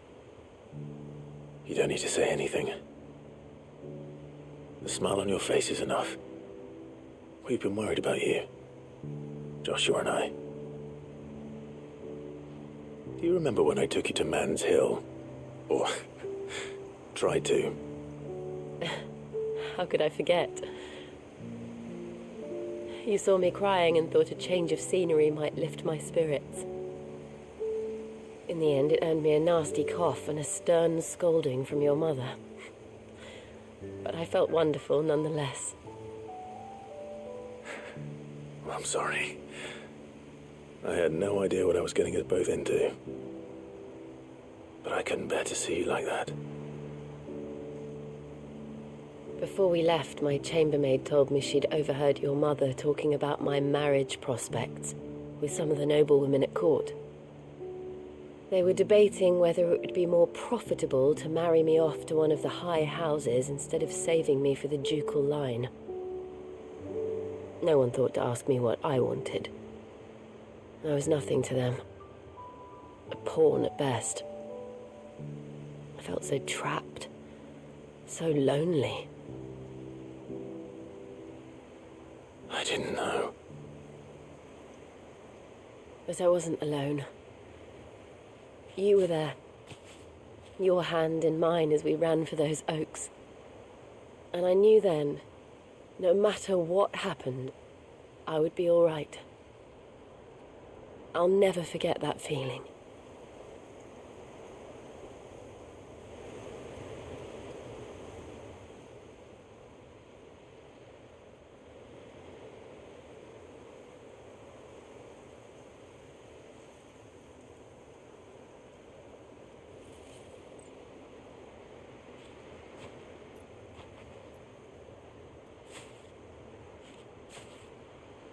Before we broke camp, the morning after the storm, do you know what I did? No? What? I slipped away from my governess to climb the tor. And from there I saw a sea of petals, all reaching for the sun. And I realized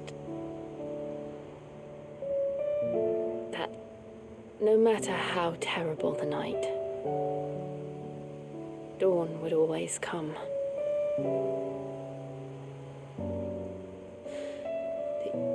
That you would always come for me. And you have. Again and again.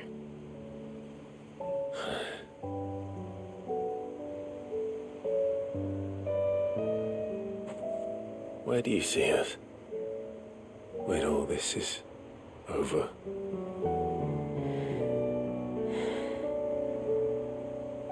I don't know.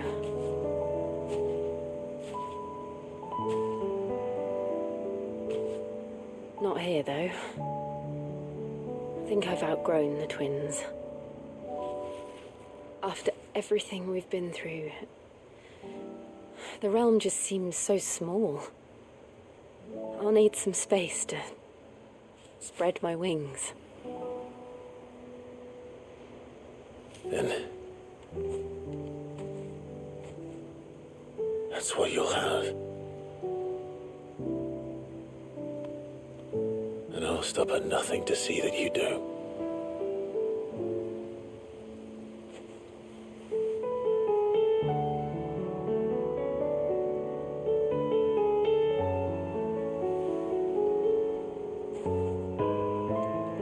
I never was much good at garlands, but it'll have to do. I'll treasure it forever. Thank you, Clive. For this, the flowers, for everything.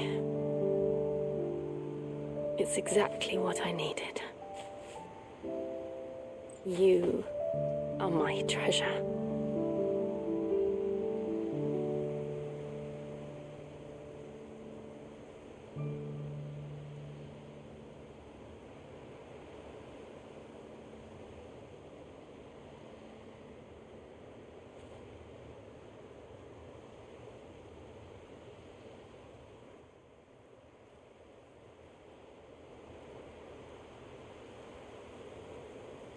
We should probably be getting back. I expect the others are wondering where we are. You're right. There's still much to do. And we'll do it together.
What is it this time, Torgal?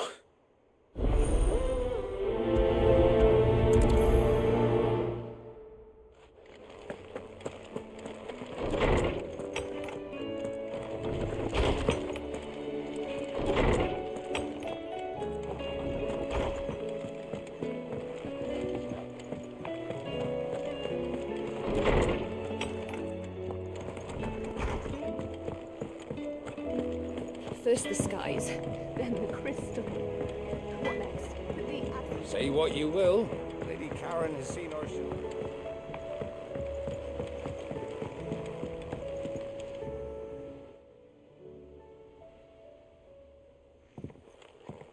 Pining for something, boy. What is it? What do you see out there?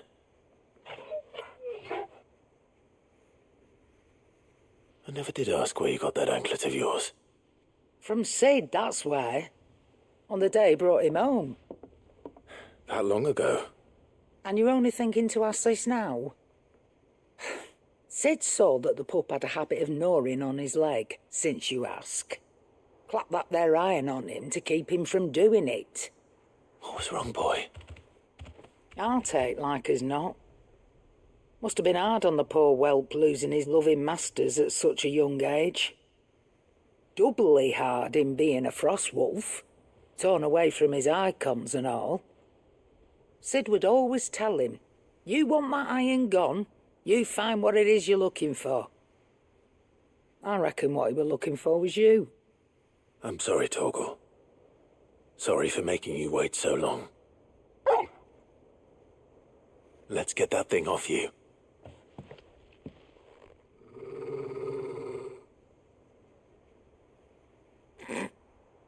Doesn't sound like he wants it off. Indeed. You miss Sid as much as the rest of us, don't you?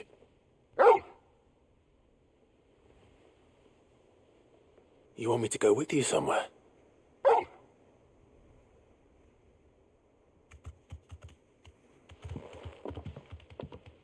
Quick, aren't you? Glad you've been paying attention. Not nearly as much as you have, Lady Karen. Aye, good thing and all. It's not like Gav would have kept him in nuts and rubbed his belly these past 10 summers. Your kindness is appreciated. You've been a good friend to him. Only because he doesn't talk back like the rest of you. Go on now.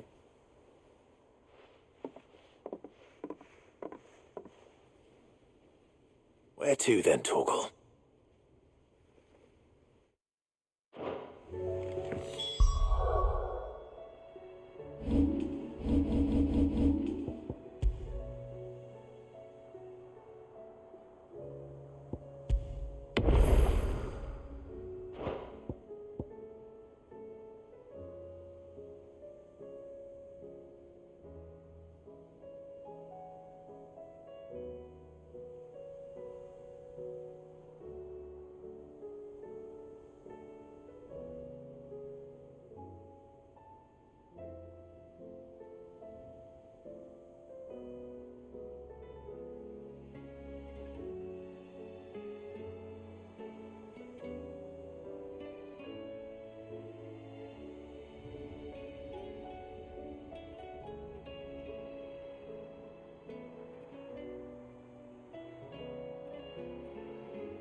right, Torgal.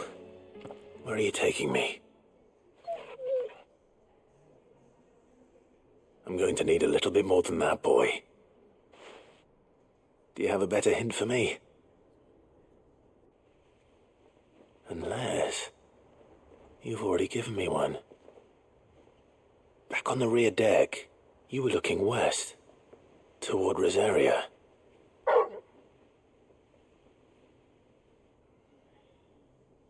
Why don't we try the rookery?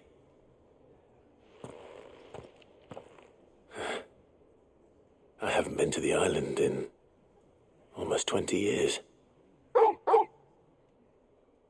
To Port Isolde, then. Fingers crossed the old mooring is still there.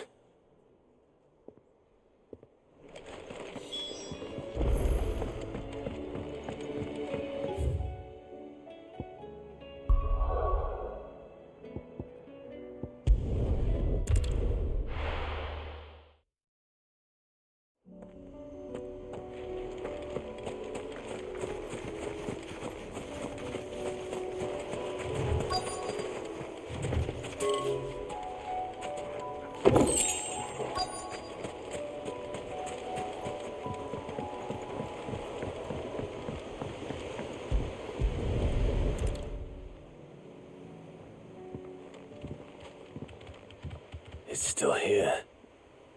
After all these years. A lot smaller than I remember. And you're a lot bigger. You might have to swim, boy.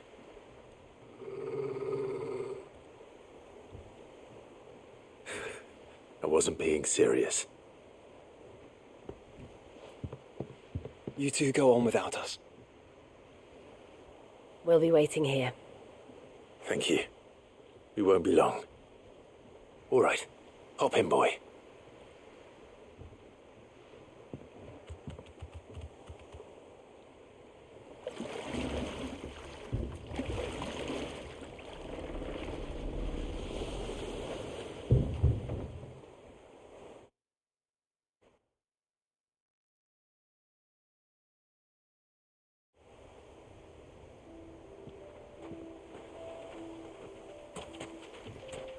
This place hasn't changed at all. The rookery's right through those trees. Come on. Race you there? I bet I could still beat you.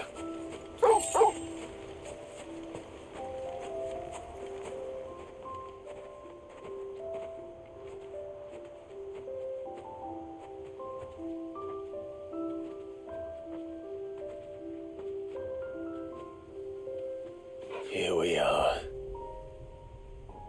This was our hideaway. Wasn't it, Torgal?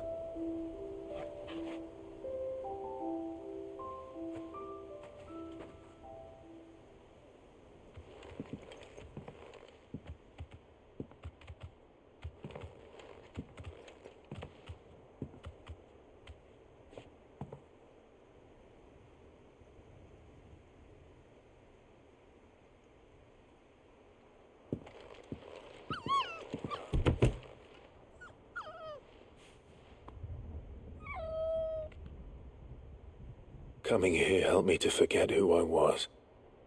Or wasn't. Prince, shield. Son his mother could love. Had I been any one of those things? Perhaps.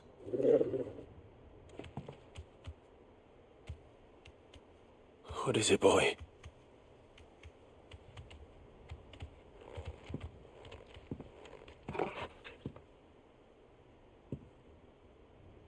This is all from the castle. And Phoenix Gate. Did you bring these here? My sparring sword.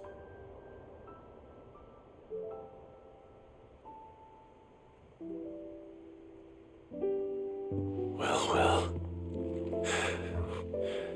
You never stopped looking for me, did you, boy?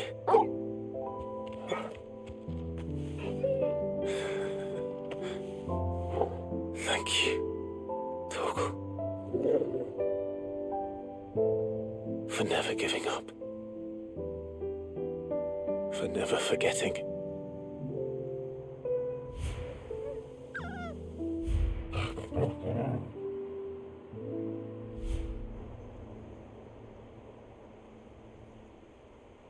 Let's take this with us, shall we? So I don't forget either.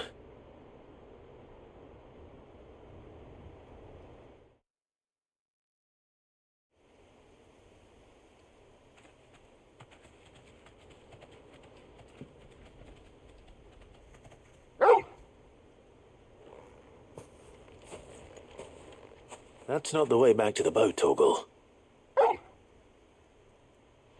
All right. I'm coming.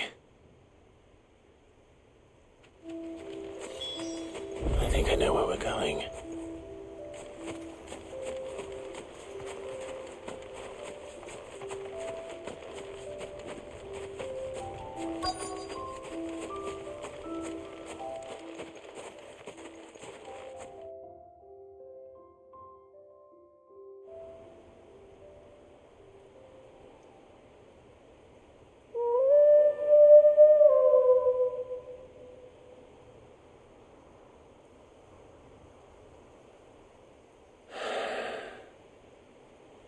People always talk about the importance of putting the past behind you.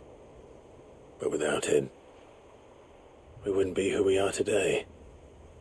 And we certainly couldn't steer our way to a better tomorrow. Come on, Torgal. Let's go home.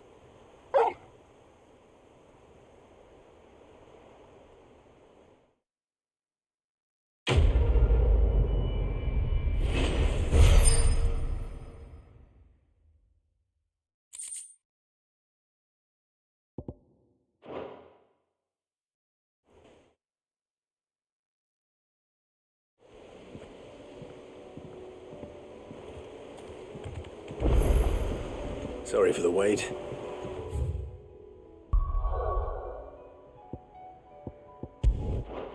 We're ready.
Something tells me this is no mere adventure story.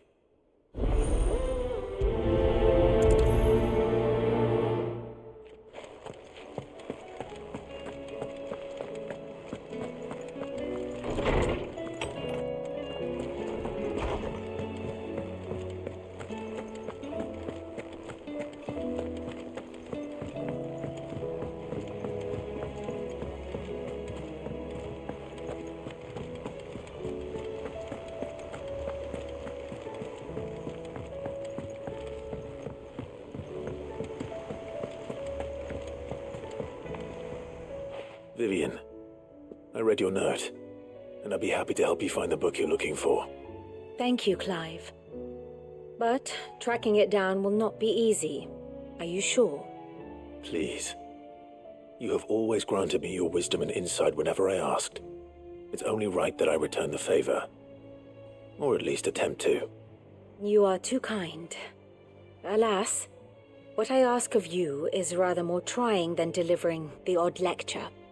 I spoke with Hippocrates to see if he had any inkling as to where another copy might be found, but perhaps it is best that you hear the details from him. If you say so. Forgive me, Clive, for asking this of you. But this book, it set me on the path to becoming who I am today. Its importance cannot be overstated.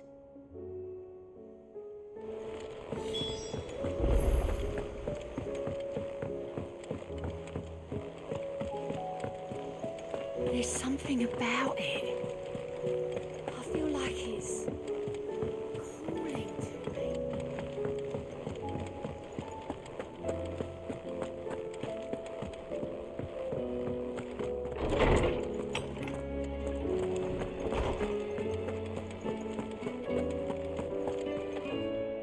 Ah, Clive, my boy. What a pleasure it is to see you. Hippocrates. There's something I need to ask you. I've been charged with locating a book called From a Distance. Then you seek a rare gem indeed. One whose name I had not thought to hear from your lips. You've been talking to Vivian. Right as always. But she didn't seem keen to tell me very much. I take it she didn't like what you had to say. And yet I gather it did naught to dissuade her. Clive, if the young professor has tasked you with obtaining a copy, I fear she asks the impossible. The executors would not allow it. The executors?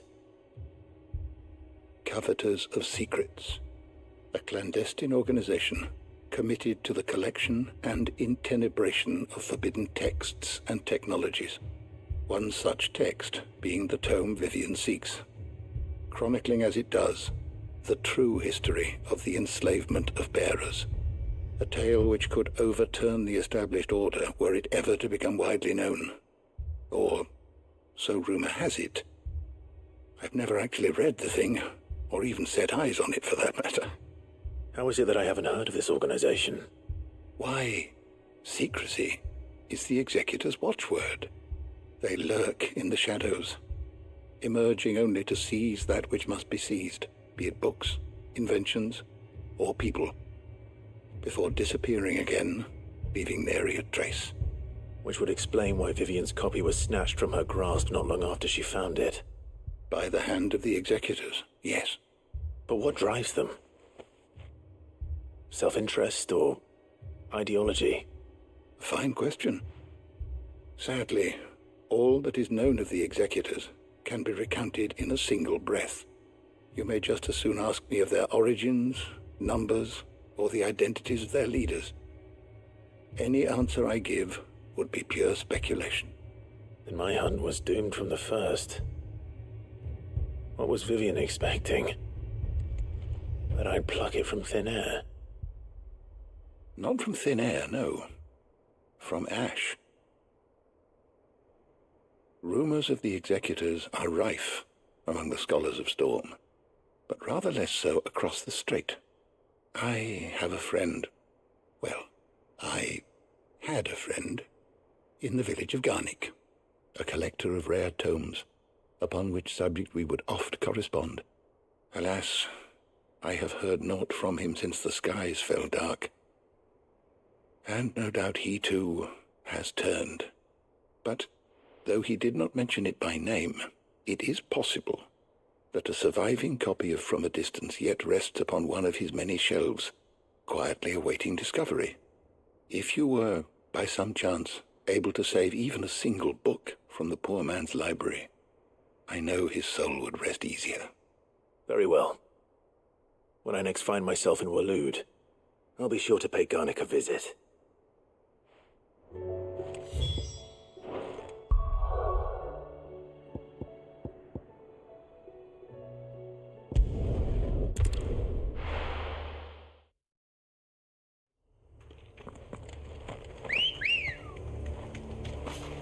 Ready, go?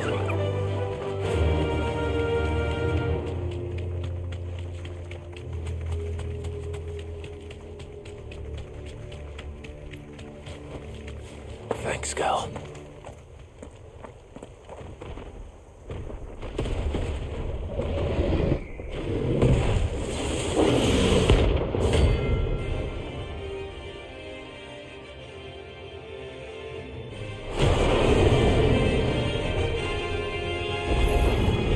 Another of the Royalist guard dogs. Quite a specimen it is, too. Guess we're all ready. To me, Flame!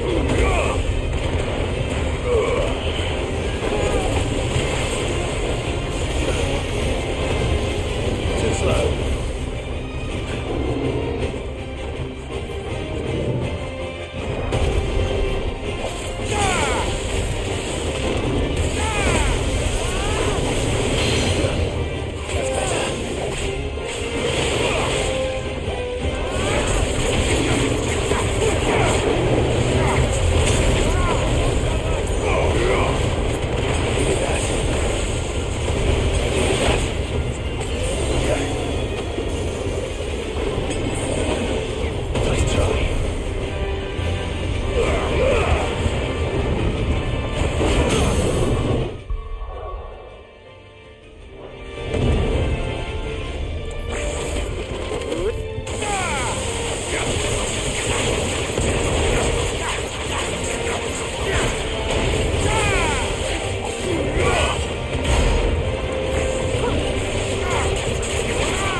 Guess we're all ready.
No match for you, eh, Torgal?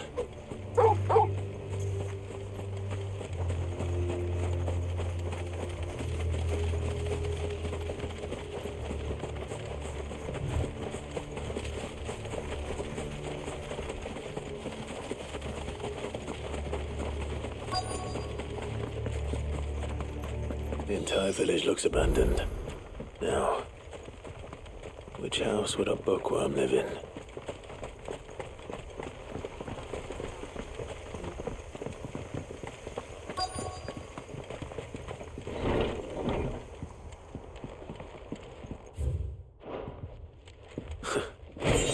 His interests were certainly varied.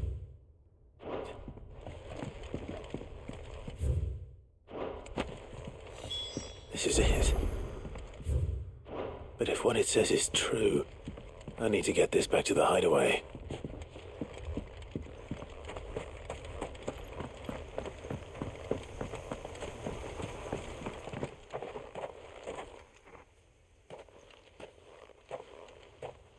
Leaving so soon, stranger? We've been watching you. From a distance, so to speak. Subtle. I know who you are. Then we need not waste time on introductions. Hand me the book. Leave it in our care and return to your life. Your care? Do you mean to burn it or bury it? That is not my decision to make. But by one means or another, its contents shall be removed from the common record. Then I'll have to politely refuse. I won't let you erase our history. Then we find ourselves at an impasse. Very well. The book can just as easily be pried from your dead hand.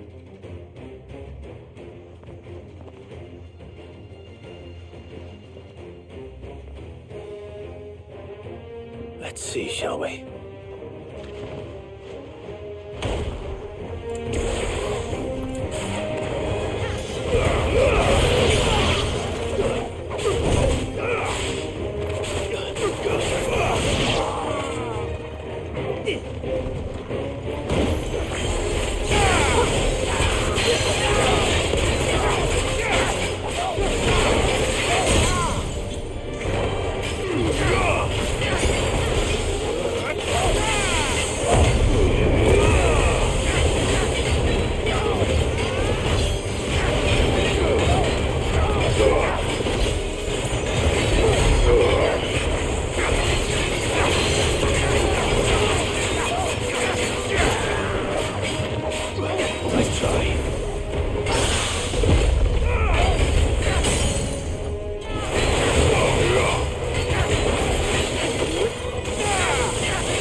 Impressive.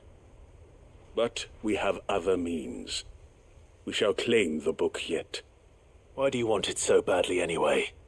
It lays out in no uncertain terms the vanity and avarice of mankind. It tells the shameful history of the persecution and oppression of a gifted few by a giftless many. Would you say that this interpretation was correct? I don't know. You don't know. Your sword may be sharp, but your wits are dull. So let me answer for you. There is no correct interpretation of history. That a series of events took place may be proved beyond a doubt. But there can be no single, immutable explanation as to why they came to pass. It is a question of numbers and of belief. If enough people believe that a set of events occurred for a reason, that belief becomes the truth. So you're trying to control the truth? We are trying to protect people from themselves, from knowledge that would bring them naught but pain. That is all. You may keep the book, for now. The world is small. We shall meet again. Until then. Wait. Damn it. Let's get this back to Vivian. Perhaps she can explain what that was all about.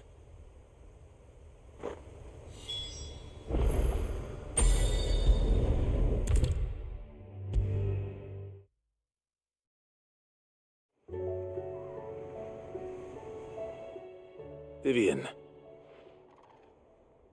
I found it. The book you lost.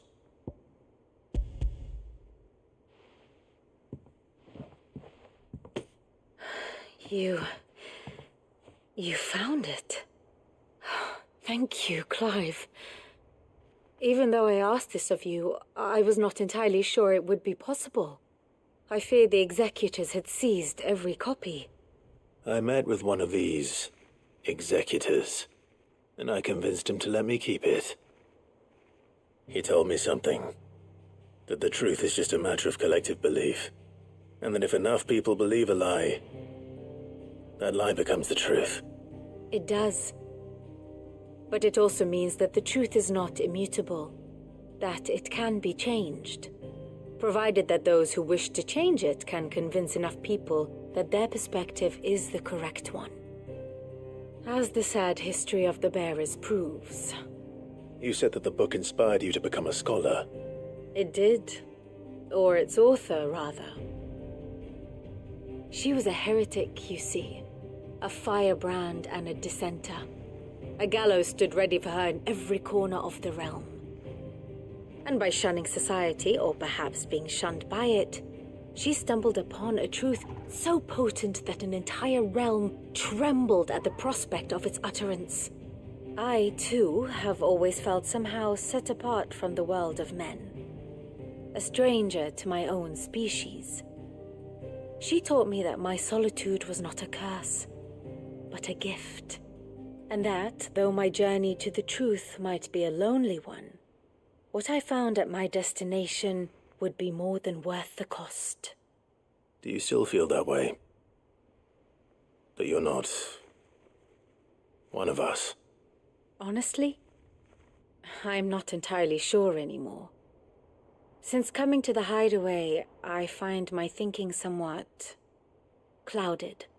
Perhaps the result of studying mankind from a rather closer perspective than I had intended.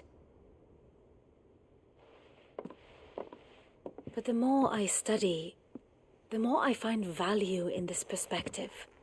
In looking not from the outside, but from within. So if you'll permit me, I'd like to continue my work here. Remember, Clive, when enough people believe, belief begets truth. Give the men and women of this benighted world the gift of truth.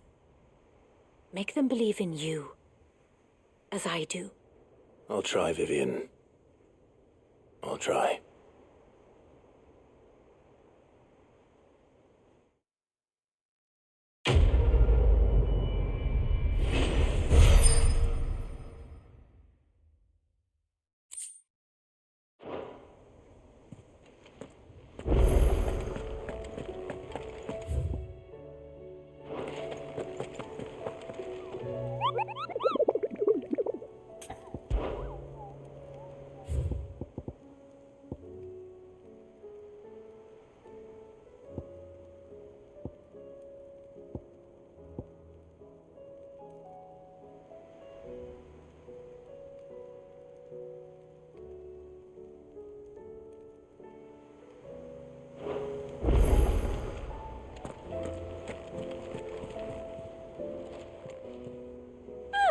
I wasn't expecting you back so soon. Off you go then.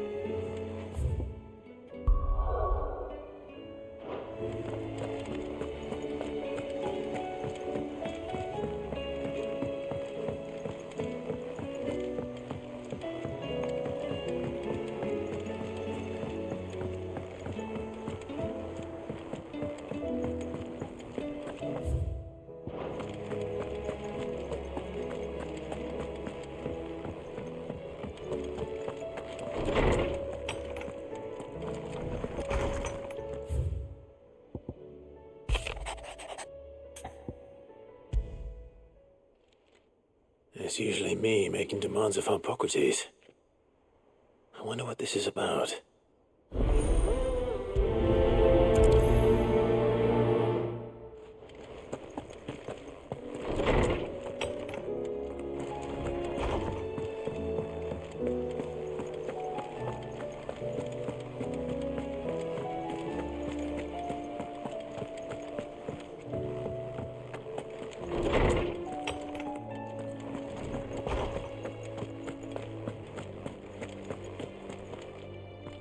Lawsman Hippocrates, I received your note.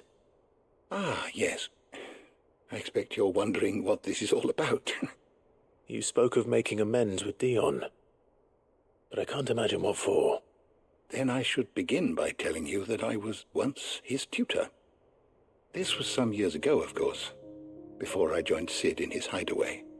At that time, I was counted among the foremost scholars of Oriflamme, and was accordingly invited to the palace to supervise the young prince's education, all to ensure that the future emperor had a firm grounding in, well, everything an emperor should. History, religion, commerce, government. Alas, our time together was cut short when Dion left to join the dragoons, his studies no longer being deemed necessary. I had not expected to meet with him again, least of all here. Have you spoken with him? No, I have yet to find the right moment. His Highness always seems so preoccupied, especially when alone. I would not wish to disturb his ruminations with idle words of greeting, not when I know he dwells upon the evil Ultima had him commit in the Dominion. The guilt weighs heavily on him, I know. But as you say, that was Ultima's doing. Surely you can't blame yourself. When I first met him, it was not guilt, but his people's expectations that weighed heavily upon him, and I did nothing to ease that burden. He bore it alone, until the day he could not bear it any longer. It is one of my greatest regrets that I only ever offered him my wisdom, when what he truly needed was friendship. The blame for Dion's transgressions lies not only on his shoulders, but on mine. I see. I'm ready to help you in any way that I can. Then I beg that you bring me a wild wyvern tail. Apothecaries across the ages agree that even to glimpse such a flower is to be granted inner solace. Fabulists and fraudsters all, of course. But there is oft a seed of truth to be found where even the most outlandish opinions align. Well, it can't hurt to try. Where can I find this flower? And how will I know it? You have seen cultivated wyvern tails before, I trust. The lily-white blossoms from whose roots the poisonous ink for the brand is distilled. Well, those which grow in the wild differ only in their purple hue. The harsher the environment in which they are raised, the deeper the colour. There is a waterfall in Rickmal's roost across the strait, where the flowers once grew in abundance. Whether they still survive there, I know not. But try as I might, I can find no likelier location. It's all right. I'll find you a wyvern tail one way or another. Thank you, Clive. And please, be safe.